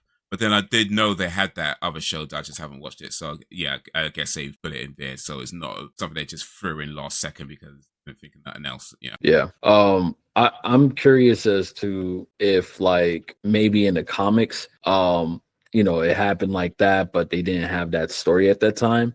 And this is the show saying, all right, I didn't do this back then, but now I'm gonna at least give you like a hint so it doesn't come out of nowhere. So it doesn't come off as an asshole. So that's what I'm curious about. I never looked it up to find out because I'm worried about spoilers. But yeah, I don't like fake outs with death. I hate fake outs. I hate fake outs. Even if I don't want the person to die. It's like just don't put them in that position then. So it just came off cheap. I didn't like it. It was still like, don't get me wrong.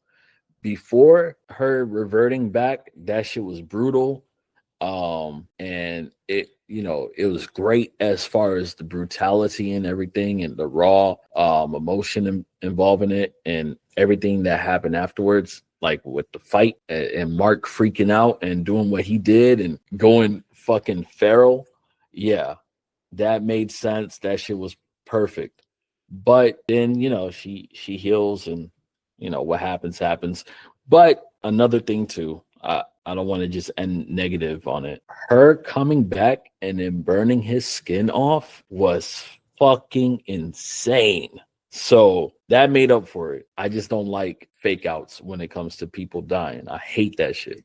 Hate that shit. But damn, it was brutal. Yeah, it was yeah. I mean, I think I guess because I hadn't seen the Eve special. Watching it, it did kind of feel a little bit like what's the word I'm looking for? Like when a convenience thing. When they're just like, oh shit, we've backed ourselves in the corner. What do we do? It did Yeah, feel an like that a little asshole. bit. Yeah, asshole. But if it was in there, then fair enough. But yeah, I haven't read the comics myself either, so I can't comment whether it's something that happened there or whether they did something similar. Because it could be, like you say, maybe they just kind of figured, oh, let's do something real quick so that it doesn't do as much of an arsepool as it was. But maybe I'd have to read comics to find out. But then again, to be fair, the comics, from what I'm understanding, although it's based on it, they are quite different in quite a lot of areas. Like I saw one on the YouTube where they're talking about how apparently when after Amber moves on from Mark and gets that new boyfriend, apparently he becomes really abusive. So like, but then again, maybe that's later seasons. I might just spoil it for myself. But yeah, so I mean, they haven't done that in the show. So there's clearly differences from the show to the which is fine, by the way. I mean, I know a lot of people don't like that sort of thing. Personally, I don't think it's a problem as long as it makes sense. As long as you're still telling a good story, it doesn't matter if you don't do exactly what's in the original source. And stuff. I feel like that doesn't matter. Some things work in a comic, they don't necessarily work on a show. Some things work on a show, they don't necessarily work in a comic. So I feel you kind of have to be adaptable with these regards as well. So like, long as it's still telling a good story that's still interesting and engaging, whether it happened, the way it happened, and the stuff's just irrelevant to me. But yeah, I mean, it just was interesting to watch that, to see Eve turn into her final form. But she only could reach that fish if she's near death, and now we know. Now we know. If you want Eve to be effective, you've got to nearly kill her. All right, cool. Well, to be fair, she did put up a hell of a fight before that. Like for her to even get to the point where she did, it does show like, you know, she is up there when it comes to her like a fucking power level, so to speak. And she could put up a fight with Invincible if it comes down to it, but I'm not saying that she would win.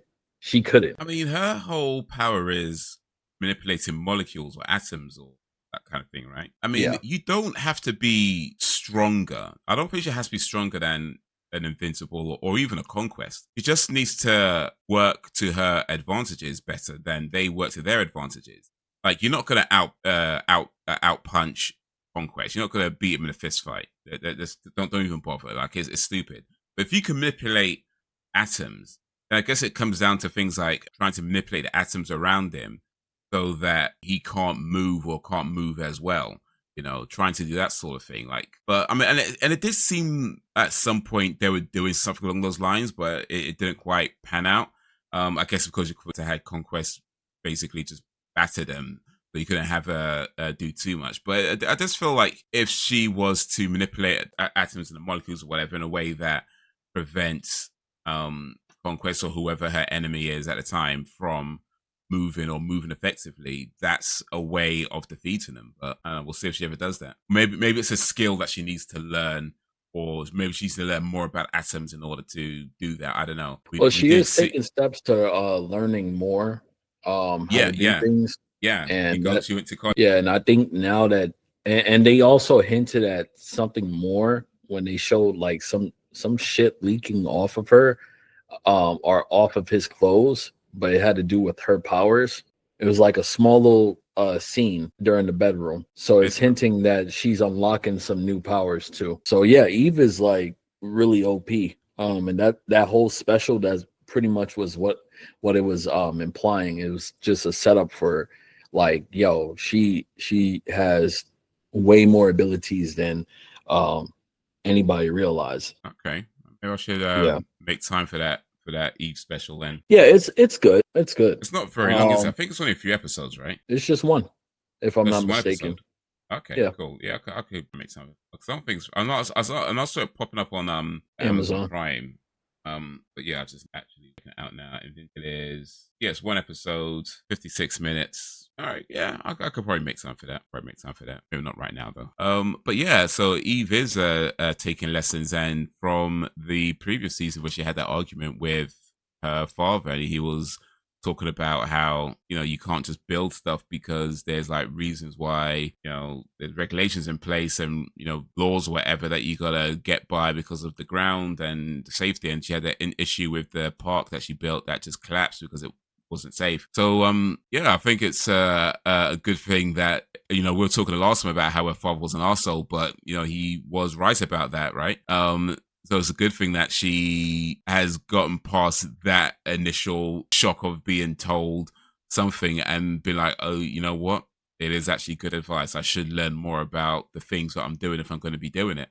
So yeah, good thing that she did go to college, and I hope you can learn more about atoms and building and putting stuff together that doesn't break up so easily. Because I mean, it could only help with, you know, braids and stuff, right? So I mean, when it comes to her father, he happened to be right, but it's like him being an asshole, just I don't fucking get it. There are some characters where like they're an asshole, but it comes with a purpose. Like I'm waiting for the payoff. Usually it's a fucking payoff, and this guy is just an asshole for no fucking good reason. Everything he says is just crazy. It's like, bro, what the fuck is with this guy? And I thought like Mark was gonna do something to him, but he didn't. And he definitely did seem like more of an arsehole in this season as well, because especially as like a lot of his, because in the previous season there was maybe some justification in the sense that she did build something that without any kind of regulations and it did collapse. And there was at least maybe a little bit of justification for,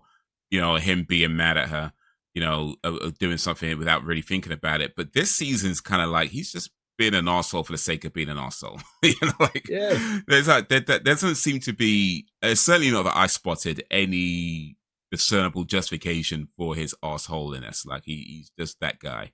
And it's like, why does this woman stay married to him? Like you talk about how Mark and Will, why they're friends. I'm wondering why this woman stays married to this guy. Like, she on it as, I mean, she kind of puts up with it, but she doesn't seem like on it as much as he is. Like, he seems to be more like, oh, Eve, that's my daughter, and come, of course you're welcome back. Da da da.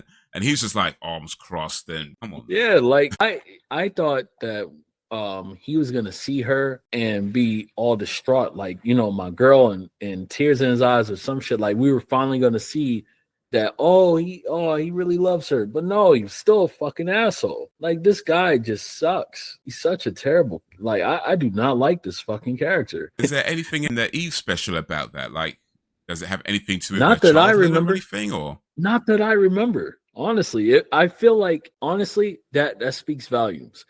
If it happened in the show, like that special, then it wasn't good enough for me to remember. Because I would have remembered. Because I really, every time this character gets on the fucking screen, I'm like, God damn it, this guy again? Yeah, because it just seems like, I mean, I guess that the thing is that he doesn't like that his daughter is gifted. Special. Or is that, I'm not sure the phrase, but has powers. And I guess it's kind of like the whole thing with X-Men as well, where, when they have mutant children and sometimes the parents don't like it. It's kind of like that. But it doesn't seem like in this world, because in the X-Men world, there's this whole thing about humans versus mutants and, that kind of thing. It doesn't seem they're doing that in the Invincible world, where it's not like humans versus powered people. Like, everybody seems to be getting along together and stuff like that. So it doesn't seem to be any real reason as to why he would not like that his daughter is doing. I mean, I get there's the danger side of things and being worried, like that Debbie's worried that they can get her, but she doesn't hate her children because they have powers. Like, she just worries for them, as mothers typically do. But this guy just seems to hate it, and it doesn't seem to have any clear reason as to why that is. And the show doesn't seem to have create any sort of external reason as to why it is, like with the X-Men, where you have the whole world that doesn't like mutants because they're different. It doesn't seem to be doing that. Yeah, it's just, he just hates his daughter, and I don't know why. Yeah, honestly, if it was explained any better than that, then I must have not been paying attention and just missed it. Because for the life of me, I cannot remember why this guy is such an asshole. He fucking sucks. Yeah, and yeah, I'm not sure. I mean, to my mind at least, granted, he's not been on screen a whole lot, but even still, like, from what I can remember from previous seasons, there's no reason. Like, there's literally not even a hint as to an implication as to why he's the way he is. And yeah, like we say, he was right about the whole thing about learning about what you're doing, and we were talking about that before, that sometimes good advice comes from the worst people. That happens, right? It happens. Yeah. It happens to us all. Sometimes you get good advice from just the worst person, but it sucks, but you got to suck it up and take it and be like, you know what? I don't like where it came from, but the advice, and Eve, to her credit, took that advice and did go to college and start learning lessons. And even then, this guy's still moody and arsehole, and like, what is it? I mean, I don't know. Yeah, I just something's wrong with that dude. How did this guy get a woman and then get the woman to marry him and then get the woman to lay down with him, get the woman to open up her lady part, let him play around in her field, let her give birth, and then be like, I don't like my daughter. Like, how did that? How did that happen? It feels like he must have changed at some point in their relationship. Like, I can't. I'm finding it hard to believe that this woman would have married a guy if he was always like that. You know what I mean? Like, that's the impression. Like, I mean, maybe I'm wrong, but I feel like this woman would not have married this guy if he was. I feel like he changed. At some point, he must have been a charming dude. He must have been real sweet talking, real charming, doing nice things. And then something happened and he just switched. That's my guess. Again, maybe there's nothing in the show that indicates that. Maybe I'm looking too much into it. Maybe I'm looking at things that just aren't there, but that's the type of things that run through my mind. Like, how did this guy get, like, he must have switched. I don't believe him. All right. Let's see. Who haven't we talked? Oh, you know what? Mr. Lou. Yeah. The dragon guy. That was a interesting side story with Titan and Machine Head. Titan from the previous seasons took over. I can't remember what town was it. Chicago? I think he took over, but he took over running of a town over from Machine Head.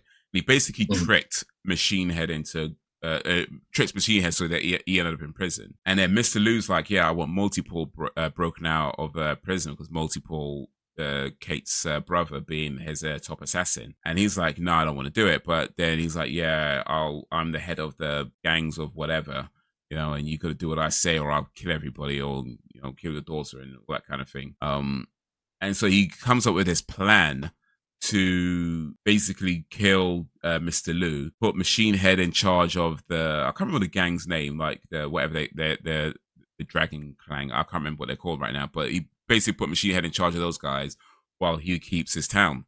And it was a good plan. He used Mark, to not to Mark's liking, but he did use Mark. But it was a good plan. In fact, they said that this guy's smarter than he lets on, and he's shown that a number of times now.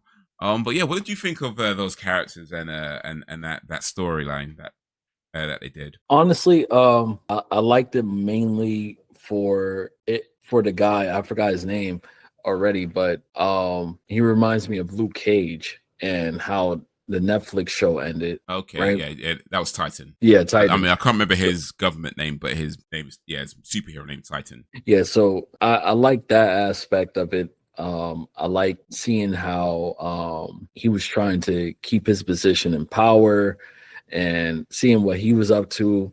That was interesting. Machine Head is already an interesting character. I'm glad to see him back, and I'm hoping that we get to see more of him. He's just interesting. He's dope. I like his demeanor. I like the style. I like the whole voice effect. It's cool. But the villain, I did not like it. And when he quote unquote died, I was happy. I was like, oh, cool. He's just out of here. But no, he Yeah, comes he back. did. I was like, here we Yeah, he fucking did. go. It's basically Fast and Furious right now. Not many people actually died. You know what I mean? How many times is going to bring? Was it Angstrom's not dead? Eve's not dead. Conquest's not dead. Mr. Lou's not dead. Yeah, it's Fast and Furious. It's basically the Fast and Furious but animated and without cars. But yeah, I mean, I thought the villain was cool. I thought Mr. Lou was kind of a cool villain. I mean, he did feel a bit whiny, to be fair, but overall, I thought he was a decent villain.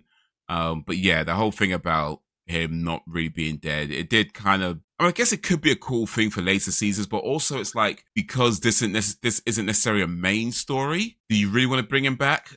You know what I mean? Like, because okay, he's not really dead, but then okay, you can bring him back in a later season. But then how many things are happening? Because you know what I mean? Like there's a point where you just got too many things going on at once.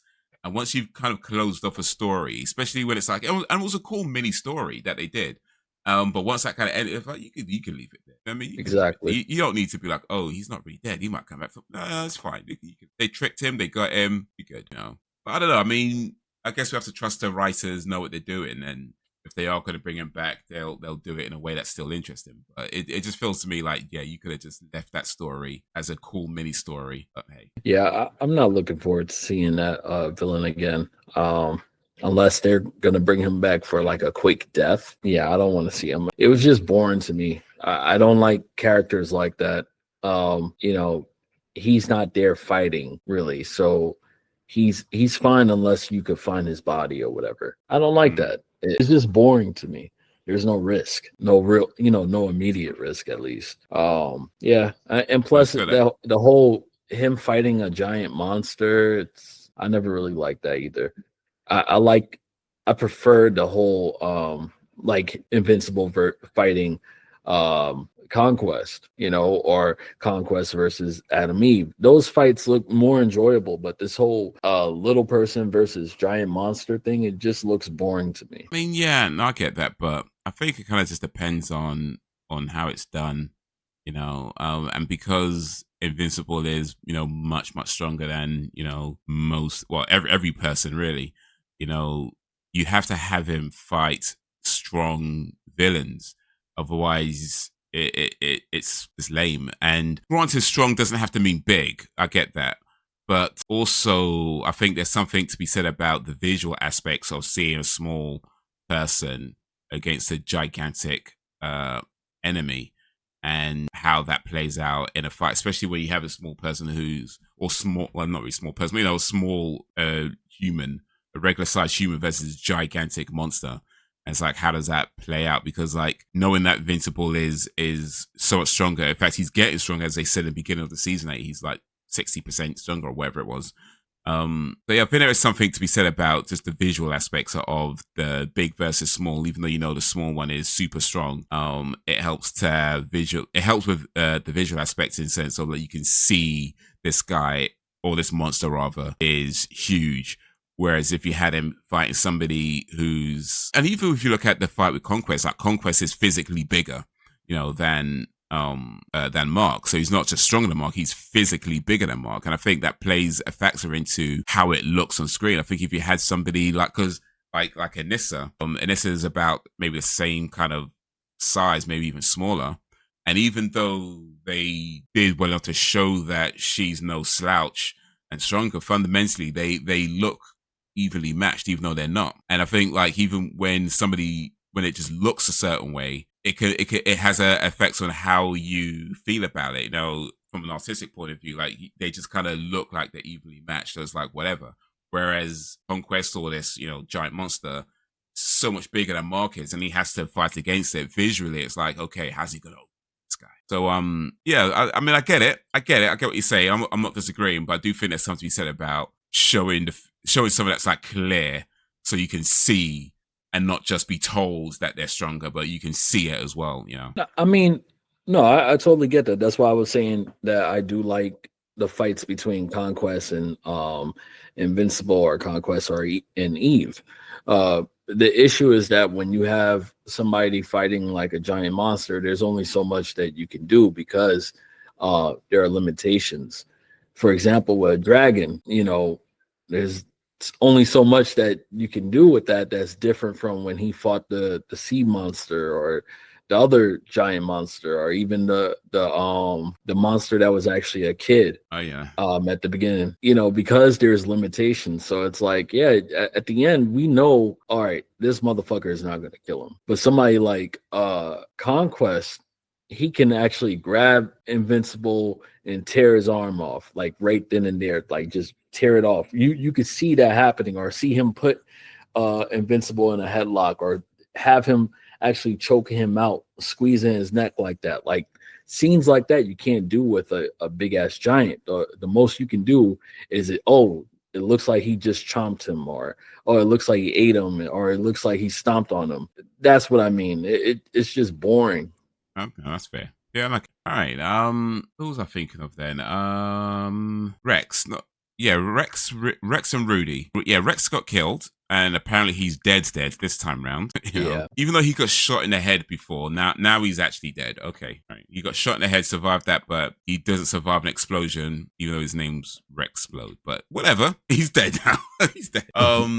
And Rudy's going to take his name. Rudy, though, he created that belt for Monster Girl to stop her from de-aging. And that's kind of interesting because, she's saying that she didn't want him interfering, didn't want trying to fix her and that kind of stuff.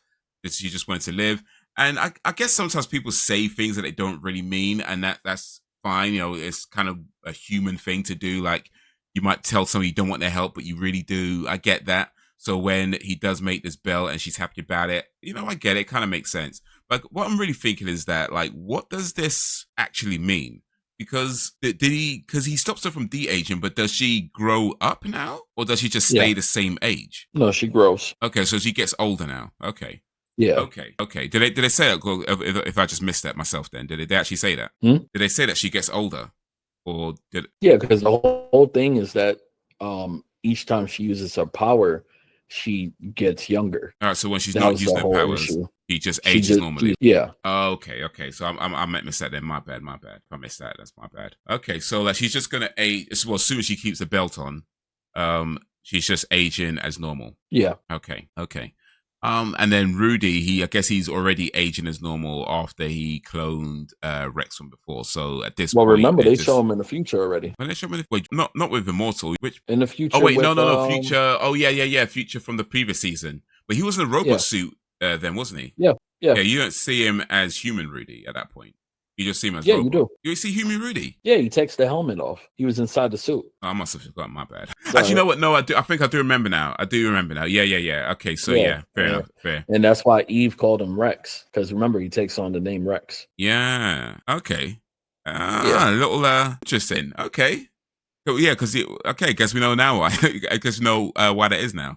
All right, cool, fair enough. I might have just blanked out and missed a few things in that case, but yeah, no, I do. I think I do remember him taking the mask off. I don't remember Eve calling him Rex, but I might have to rewatch that and see if I can spot that that scene. But that's interesting that they did that. Then, I guess they had Rex's. Well, they must have had Rex's death planned from a while ago. I mean, it's based on the comics. They I'm sure they've done this all already anyway. Yeah, it was done in the comics too. But yeah, Rex is dead, which is interesting because like not only has so many people been brought back to life, Rex himself like seems to be hard to kill, but now he's dead. And at a time when he himself tries to improve his life and stop being such an asshole, and you know, even trying to form a relationship with Green Girl. Oh, damn. I don't remember her name, but it's fine.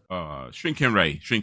You know, so yeah, that was kind of a shock, a little bit sad that, you know, Rex is gone. But I don't know, what are you thinking of Rex as being dead? I wasn't too surprised when it happened because, you know, too many things were like we were paying too much attention to him and his life and everything. So I was like, you know, I wouldn't be too surprised if that happened. And yeah, when the opportunity came, he died. I actually thought Ray was gonna die, but no. Instead they killed Rex, and the way he went out was pretty damn good. Like when I watched it, I was like, damn, what a way to go out.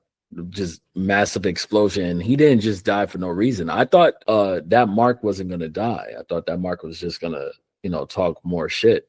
But no, he took out Mark. So that means he could have took out our Mark too. Oh, well, not necessarily. No, I shouldn't say that because the Marks are not all equal. Yeah, different strengths, different whatever. So yeah, exactly. Maybe, so maybe not. Yeah, so I take that back, but it's still pretty damn good in telling of how good Rex is to take out one of the Marks. Yeah, it was an interesting scene though, wasn't it? Like I can't remember, he had some last words or something before he set himself up, but yeah, he I mean it was a noble cause, you know, he had to do it to save the day, so to speak. But it's just kind of like they actually did it, they actually got rid of Rex. But all right, Rex is not coming back for season 4, or potentially. I mean, this show could get kind of weird at times, so I guess we'll see. Maybe Future Rex comes. Actually, no, Future Rex was Rudy, so yeah, never mind. Or maybe he gets cloned. I mean, they cloned him once already, so nah, maybe because there's no way to clone him anymore since his body's all gone. Like that explosion took him out. Well, they got Rudy's DNA. He's got Rex's DNA. Yeah, but remember that'll just be cloning him, not Rex. They cloned the body, but I guess what they'll need is somewhere they could download Rex's consciousness. Because basically, remember, Rudy took his body, but had his own consciousness put inside the body. Yeah. So if they could get the body, they got the body DNA. They just need somewhere they could download his consciousness. I don't know. I guess he ain't coming back. It's all right. I'm just saying. I'm just saying. It might have been well. You remind me of my boy. He still thinks that Tony's alive in Sopranos, and it's like, nah. Oh, I never watched The Sopranos. How did Tony die? Damn. Spoilers for Sopranos, by the way. In short, it was one of the most like historic moments in television, right? Because you're watching the episode and Tony's with his family and they're coming one by one into a diner. They're listening to a journey. I saw this. Yeah. Sorry, I remember I didn't watch The Sopranos, but I think I saw that bit. Yeah. And they just it's got the journey music playing, and and I think he's like just eating his food or whatever, and you see those people coming in and they give them the eyes and all that, and then it cuts to black and you see what happens. Yeah, but yeah, so you reckon he's dead? There's no way he's not reckon. He is dead. He got shot because they implied it earlier in the show. That same season, one of the characters is talking to him and or they're either talking to him or talking to someone else. By the way, they say, so how do you think it is when it ends, when it happens? Talking about dying. It's like, oh, I think you just go out. You don't see it happening. It just goes to black or something like that, or cuts to black. And that's exactly what happens. And there's a guy that goes to the bathroom and will be at the perfect spot for Tony to get shot at. But it was like, if I remember correctly, there was at least like 3-4 dudes that walked in, probably even more than that by now. But I Yeah, remember there's watching that. three. There's quite a few dudes that come in. There's about like 3 people that you could suspect because they keep showing where Tony's looking. So Tony looks at a couple of people, but only one person got up and was in a position to catch Tony without, Tony seeing him. And that's the guy that goes to the bathroom. And that also is I don't want to say it is, but it could be a reference to the Godfather. Godfather, which Godfather 1, 2, or 3? The first one. Remember when Michael his Michael goes to the bathroom. Yeah. Remember, he had to get the gun from the bathroom. Yes, yeah. Mm-hmm. Yeah. He comes back and shoots the guys. Yeah. So Tony dead. Anybody that watched the show, they know he's dead, and it's like, oh man. But my boy, he's in denial. He won't let go of it. Oh, I mean, I guess for as long as there is no official answer, there's always going to be a discussion. I think he was just listening to the song too much. Good song. Don't Stop Believing by Journey. Good song. Yeah, Don't Stop Believing. I mean, maybe that was a clue, right? Don't stop believing that Tony might have. So, just saying. Speaking of that, real quick though, I know it's a little bit off topic, but I mean, the actor that played Tony, James Gandolfini, passed away some years ago now. But his son, is in Daredevil, the new Daredevil on Disney Plus, Daredevil Born Again. Wait, I don't want any spoilers. I didn't watch it yet. All right, okay. Well, I won't spoil it for you, but it's a good show. And yeah, he's really good in it as well. The character that he plays done really well. Okay. But I'll say more than that. I'll say no more than that. But yeah, it's worth watching. Gotcha. All right. So yeah, I guess back to Invincible. Let's see what have we not talked about. I've got a few notes here. There's that whole thing about you could be the good guy or you could be the guy who saves the world. That was an interesting quote, right? Where I guess in life we do sometimes have to make these hard choices between doing what's the right thing, but then the right thing might not necessarily be the thing that helps everybody. You know what I mean? Like sometimes you could be in those situations. So and I guess in these kind of big government type areas where it's all about the greater good and saving as many people as possible, sometimes the decisions you make might not always be too savory. If it helps the most amount of people, is that the right call? Or what I mean, it's hard to say. But I thought it was an interesting quote, and definitely there's a big philosophical debate you could have on that. But what was your take on that? You could either be the good guy or the guy who saves the world. I mean, for me, I'm on Cecil's side. I've never really been on Mark's side. I feel like Mark is just being extreme, and I've seen it plenty of times where you have a character that's just too focused on right and wrong, black and white. I'm always for that gray area because that's more realistic. That's how life is. So yeah, and plus I don't blame Mark. Mark is not being stupid or anything. It's just he's young, and I think a lot of people have experienced that where you think you have things figured out. No, that people are full of shit. But no, that's not the case. Cecil, don't get me wrong, Cecil will cheat and will cut corners and everything, but it's all for a bigger purpose. And me, I would be all for like supporting wherever he's going for, except for holding conquest, because that's fucking dumb.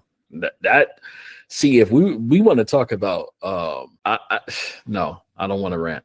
Anyway, that's a dumbass decision still. And I'll just say that I don't want to rant about it. But yeah, that's all I gotta say about that. That's fair. I mean, for me, it was it's a really interesting quote because it is stuff that I think about sometimes, like in terms of how you kind of navigate life at times where you might have to make a choice between one thing and the other, like the thing that you want to do or the thing that you need. Say the thing that you want to do or the thing that you have to do, and then neither are necessarily wrong choices, but they're going to yield very different results, So, I mean, that's, I guess, more on a smaller scale because you only really talk about yourself when it's like that. but in a scale where it's like you're in a maybe more of a leadership position where you are responsible for, you know, your citizens or your whatever it is, you know, you're responsible for many people. So the decisions you make can't be just about what you want or what you think is right or what your own maybe personal morals are. You have to consider what everybody else is going through as well. And, you know, in situations like that, there's no real right answer. There's not necessarily a wrong answer, because both answers could be justified in terms of what you do. But you know, I guess it's the thing about being a leader. In fact, so I was actually talking to somebody today about that, where he said only a crazy person would want to be a leader. And I ain't gonna lie, I agree with that, because again, it's something that I think about as well. Like when you think about what is entailed with being in a position of authority, you know, I mean, sure, it sounds great and you get all the accolades and status and all this kind of buzz and people, you know, everyone wants to talk to you and invite you here, invite you there. That's like the glamorous side of it. But the real side of it is that you are responsible for so many people, and every decision you make is going to affect not just you, not just the people around you, but so many other people. And you got to take that into consideration, that even when you make the best choice, you're still going to be making the wrong choice. Like, as far as, you know, Gary down the road is concerned, like, you might have made a choice that benefits thousands of people, but Gary now can't pay his electricity bill because of it. So it's like, yeah, there's the greater good side where you've helped more people than you've hurt, but you've still hurt somebody, right? You know, so yeah, it gets real interesting. So I feel like, you know, that whole thing about, yeah, only a crazy person would actually want to be a leader. So yeah, that quote resonated with me. You can either be a good guy or the guy who saves the world, but you can't do both. Like, yeah. That is probably true. Why world leaders tend to be not very savory people. How many politicians you know are good guys? Probably not too many, right? Probably not too many. But yeah. Let's see what else. Got something noted down that I just passed. Oh, there was another small story actually about those criminals who were kind of down on their luck. You know, they tried to rob a bank and it failed. They went to prison, they got out, they tried to go straight. You know, they got like regular jobs, they're working regular jobs. But they ended up getting fired, and they tried to stick on the straight and narrow, and you know, that whole thing. And one of them wanted to rob a bank. It was like, no, we can't go back to that life. We can't get to life. But times just got too hard for them. They tried to rob a bank again, and what happened? Invincible steps in. I was like, man, can't you just leave these guys out? They've been through so much. But it's the thing, is it? Like, everybody has a story, right? And everybody is going through something that you know nothing about. And it's very easy for, you know, us to be on the outside and say stealing is wrong, because it is, and we understand that. And Mark is that guy who's like, you're the bad guy, so you go to jail, and I'm going to arrest you, you know, that kind of thing. He's very that kind of clear, at least at this point, very much that clear cut, good, bad, this is good, this is bad type guy. But yeah, there is the other side of it that, you know, why do people commit crimes? And these guys, at least on the second time around, they weren't committing crimes because they wanted to. They really wanted to strive for a better life, and it, like, you know, it just had other things happened. You know, like they ended up losing their jobs, and they're struggling, they're begging for money. They were homeless, begging for money. You know, but yeah, like Mark comes along and it's like ruins it for them, and Omni Boy comes along and he's all gung-ho about everything. It's like, man, I just need a break. Like, I guess that's the other side of the criminal thing as well. Like, I think in just like real life justice system way it typically works, and not always, to be fair, there are some exceptions to this, I know, but the way it typically works, you commit a crime, you go to jail, right? But the reality is that's not necessarily the answer for a lot of people, because it's not that they don't know what they did was wrong, they just felt they didn't have any other choices.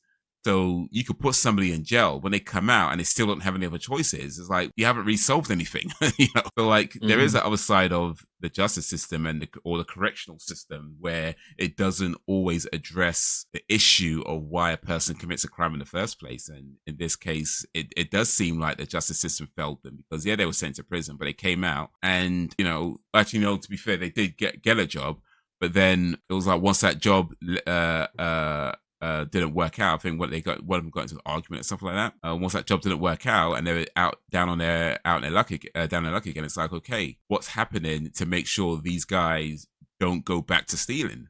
and that wasn't in place. So it's like tough, man. It's tough. Yeah, I felt like that story was really well done to show, like you said, the other side of it.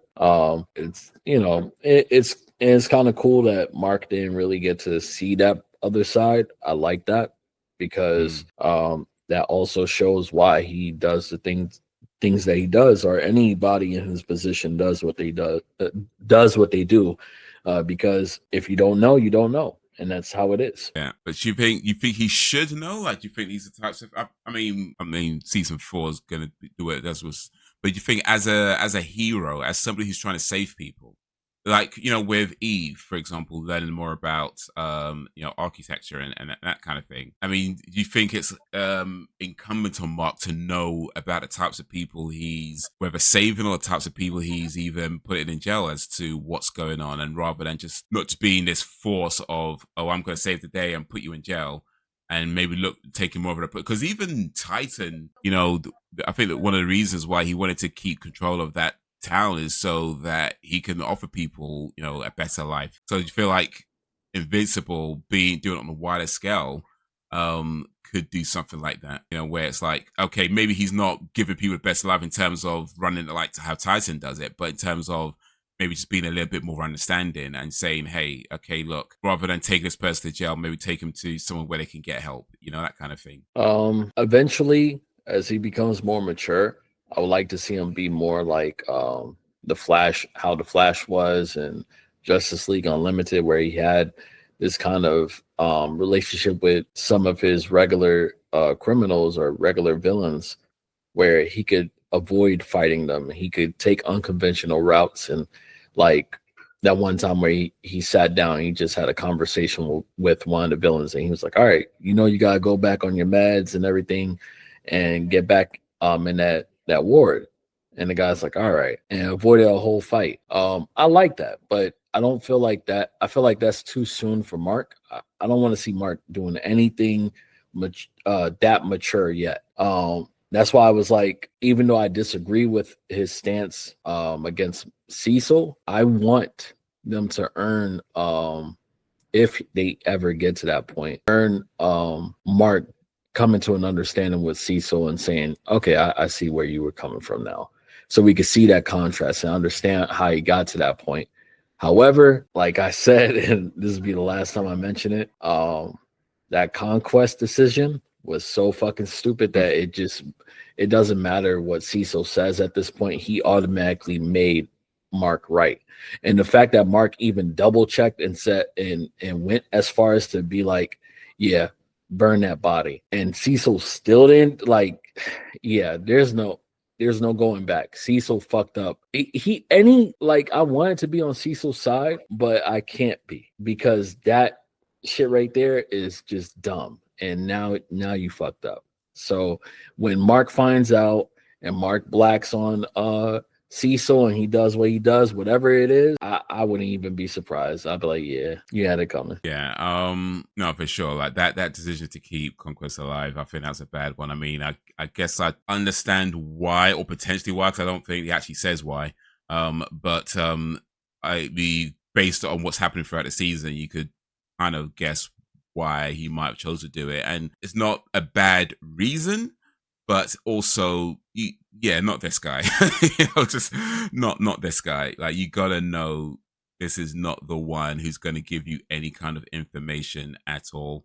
And I know they said, oh yeah, the building will collapse on him, but then you don't know if that building could hold him, right? If it collapses, but he could maybe just push through it, like we don't know that. Like how, and I know they said it was deep down or whatever, but we've seen even some of the weaker just like do ridiculous damage, and we know this guy's stronger than those guys. So come on.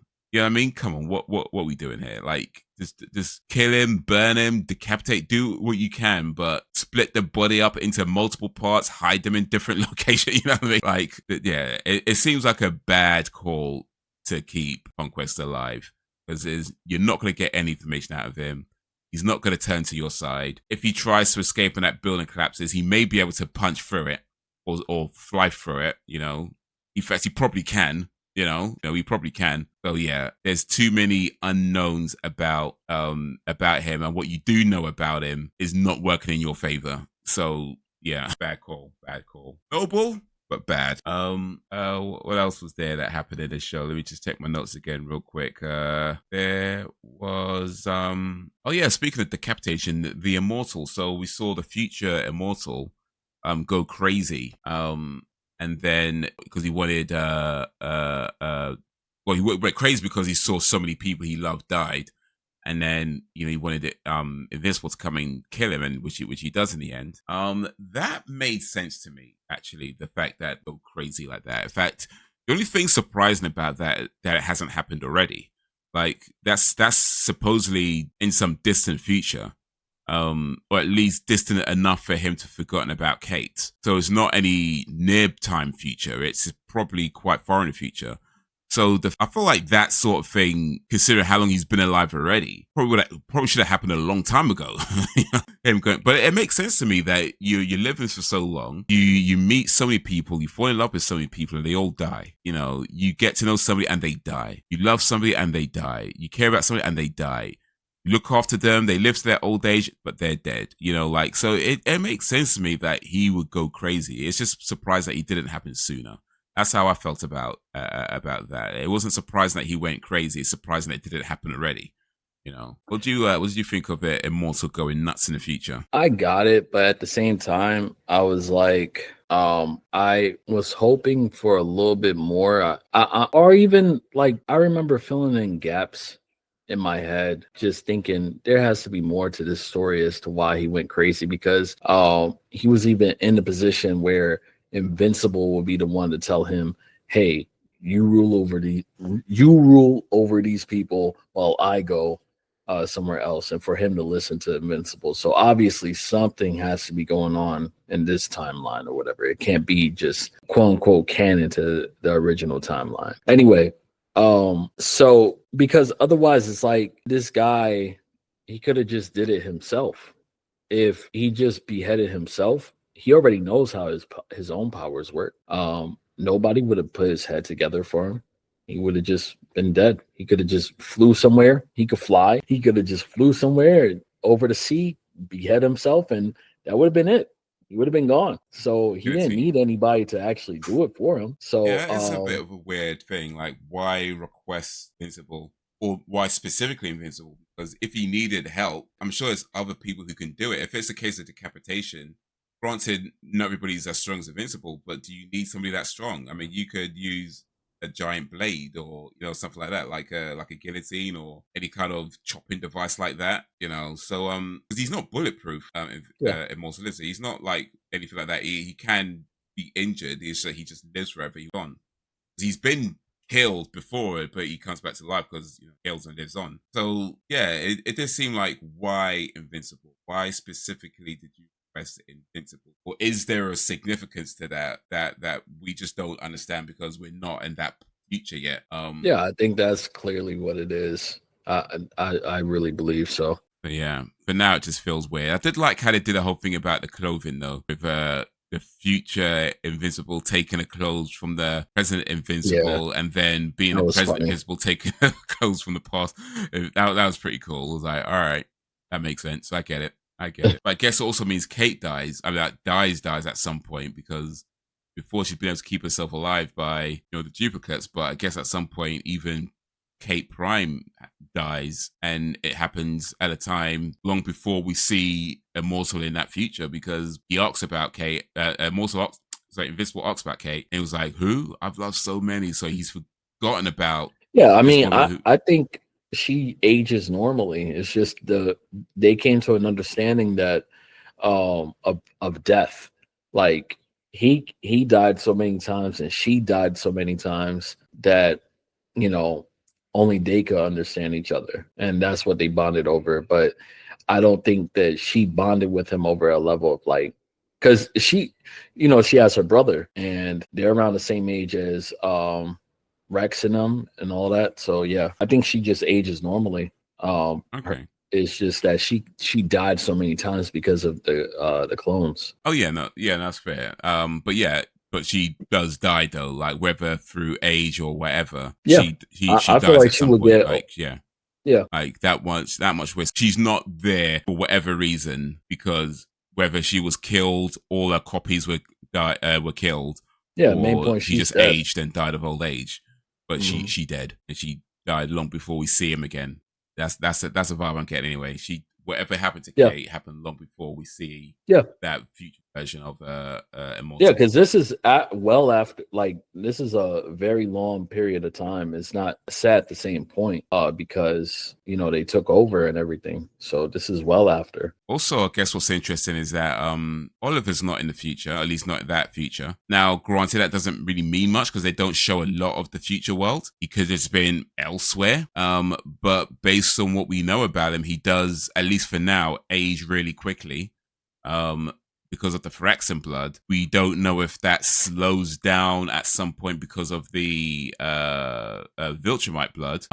So does he live that long? And he just wasn't in that particular, he wasn't just there that day? Or is he dead as well? Like, I guess we don't know. Yeah, I'm honestly, I don't think this alternate timeline is something to pay too much attention to, because it just seems like with the introduction of Marks, it seemed like a little teaser of that there are multiple timelines and that anything could happen.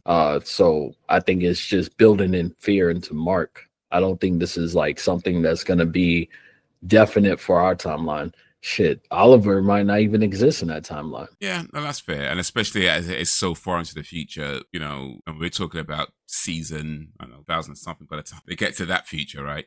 So like, yeah, I'm sure however many seasons they plan on doing, it's probably not going to be that many. But who knows? We'll see. So yeah, in terms of that, it's probably nothing too much. But then I don't know. I mean, they can come back from the past, so perhaps there is something else about the future that they might need to relay to the people of the past. But I guess that's season 4 stuff, and we'll see where it goes with that. But for now, we're done with the future. At least this particular future. But then there was also that whole thing about Damien Darkblood finding, when how it ended with Damien Darkblood finding something. It said something about a strong person, a strong earthling to help his master take the throne. So I mean that's just I guess a teaser of not even a teaser. That's just I guess something leading into into the next season. We absolutely we know nothing about what that could be, who that is, what throne he's talking about. Hell, I guess. What does that mean for the people on Earth, if anything? But yeah, more stories. That's what it is, more stories. And maybe they get resolved, maybe they won't. Yeah. I think the one last thing on my notes to talk about now is Omni-Man and Alan. In particular, Omni-Man saying that there's only about 50 pureblood Viltrumites left, which sounds like the Viltrumites are somewhat of a dying breed, but then 50 Viltrumites is more than enough to take over Earth. I mean, one could do it, right? So 50 is still a lot of Viltrumites. And even the non-pure-blooded ones, they're still a threat too. So that was my kind of take on that. Like, it's saying there's only 50 left. It sounded like it was supposed to be this thing that, oh, it's not that many, we can defeat them.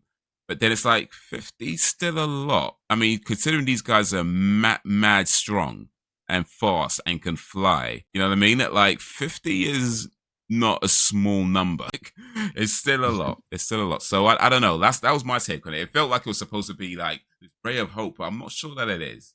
Not sure that it is. I mean, I would say it is, because not every Viltrumite is as strong as like Conquest, for example. And when we saw how they defended themselves against the Marks, it shows that they got a fighting chance against this. And to know that there's only 50 compared to what we thought, which is like a whole damn planet of these motherfuckers. When they made that revelation, I was like, shit, okay. Because you have to also remember, Nolan knows the secrets of like killing them. Okay, So yeah. he had the books, and Mark Yeah. so he knows their weaknesses, and then he has Alan and all that. It's still going to be one hell of a fight, but not every Viltrumite has been top notch. Okay, no, that's fair. So, like, if they know how to, well, they all need to know how to kill a Viltrumite, They can't, not just one, Yeah. because if only one of them knows, that's no good. And Well, remember, Nolan and Alan are planning on regrouping with Mark anyway. yeah, so I mean, and Alan's gotten pretty strong himself as well, to be fair. But yeah, I mean, I guess no, okay, yeah, no, it's fair. If they all know how to kill a Viltrumite and they all have the ability and the means to do it, then they have a fighting chance, or potentially have a fighting chance. I mean, if they're taking them on one by one or just a few at a time, they have a fighting chance. If it's like 50 against 3, like forget it. Like, no, you're not 50 Viltrumites. But then again, and also it's 50 pure blood Viltrumites, he said. But there's still all the, like the for lack of a better term, mixed race Viltrumites. The Marks and the Olivers, and anyone else any other Viltrumites who maybe had children with other alien races. So yeah, 50 pure blood Viltrumites, but it's still potentially a lot of other Viltrumites and still potentially a lot of Viltrumites are that side of taking over universe, right? So maybe there's a potential fighting chance, but I don't know. I guess it depends on how exactly it pans out. But yeah, I'm still not convinced it's the ray of hope it's supposed to be. But yeah, maybe more of a ray of hope than I originally. But I'm still not too sure. Yeah. But hey, season 4 to go. Let me say actually real quick while we're talking about that. I'm going to search how many specific number of seasons for hasn't been definitively stated. 3 years currently being released and 3 years out, not just being released. Yeah, that's from February 5. So all right, so they haven't officially stated how many seasons they plan on making. I mean, I'm still feeling like this current story at least maybe another 1 or 2 seasons. Depending on how they progress. Yeah, they could go more, but I think this story it feels like it's wrapping up. The current story with kind of Mark and the Viltrumites and taking over Earth, that feels like that's nearing to an end. But yeah, there's always more stories you can tell afterwards. But I think one of the issues that a lot of TV series have is that though you could always tell more stories, it's the question of should you, like The Walking Dead, for example, since a lot of actors from this were started over there, came from over there. I still stand by what I was saying that time, where I felt like this where it ended with Negan, that's where the whole thing should have stopped, because that felt like a good way to wrap up everything from season 1 to that point. But it carried on, and yeah, they had good stories and they had cool characters, but it also just felt like we don't really need to be doing this. This could be a spin-off. This could be something else. It doesn't need to be part of this main thing. So I guess that's the challenge that the Invincible writers would have, is that they could base it on comics, and the comics can do this, comics can do that, and that's great. They've got lots of source material to draw from, but in terms of how that translates to a TV show, how well does that work? Once you wrap up a story and lead into a next story, that could be the difference between 8 seasons and 8 seasons of like a complete saga, or 6 seasons of one story and one and a half story. You know what I mean? Like it could be the difference of how that leads. So I don't know. Hopefully, whatever they plan on doing works out for them, because right now I feel like they've put out 3 great seasons. Or granted, I'm not on board with everything they've done, but they've put out 3 good seasons. And I would like to see it continue for as long as possible, but also knowing that the pitfalls of TV shows are real, right? And many a great writer has fallen into them. So hopefully these guys can pull it off, however many seasons they plan on doing. But yeah, that all waits to be seen. Always to be seen. But yeah, I think that was everything on my notes. Was there anything else you wanted to add, or anything we haven't mentioned, or that we should talk about? I would say the only last thing is to obviously ask which Mark was your favorite from the multiverse, if you had a favorite at all. I'm not sure I had a favorite, to be fair. I think I mean, they were only in 1 episode, right? All the multiverse Marks, right? And a lot of I mean, I know they did enough to make them look very different from each other, which is good, because otherwise it would just get really confusing. I know the comics, or at least I believe the comics, go into a bit more detail about the different Marks and their stories. At least according to one video that I saw, it looks like the comics does go into much more detail about what they're about, what they've done, and things like that. I guess the Viltrumite Mark with the mustache, with the Nolan mustache, that could have been an interesting character to follow up on in terms of what's his background. Was he born on Viltrumite? Does he have to? Is his mother Debbie as well? Did Debbie go to Viltrumite? You know what I mean, that kind of thing, because they all have the same basic physical look, so you have to assume that they have the same mother and same father, but they're all still very different people, right? So that could be an interesting story to follow up. Or Mohawk Mark could have been another interesting one to follow up on. The one that Rex kills, no goggles Mark, I think it was the one that didn't have the goggles. But yeah, I don't know if I had a favorite, but yeah, I guess a few ones in there could have been interesting stories to check into. How about yourself? Did you have a favorite? Yeah, man. I mean, it was easy. The one that fought the new Guardians. That one was badass. Like he fought them, and then he got pulled into the fucking dark dimension with I forgot his Darkwing. Darkwing 2. Yeah. Like, and we don't know what the fuck happened. That they could both be dead, or Darkwing could be dead. Is he gonna come back? We don't know. That's it. That motherfucker is gone with that mark, because he was too strong and too much of a problem that they couldn't even kill him off. So yeah, that shit, he might be a problem when he comes back, if he comes back. I don't know, but that shit was fire. I love that mark. Don't get me wrong, my the second one that I liked, and then that's it. I'll stop right there. Would be the one that was like, hey, I miss my mom. I was interested in hearing like his background story, and not just that. I wanted more. I wanted to hear about their background stories, even not for each and every single one of them.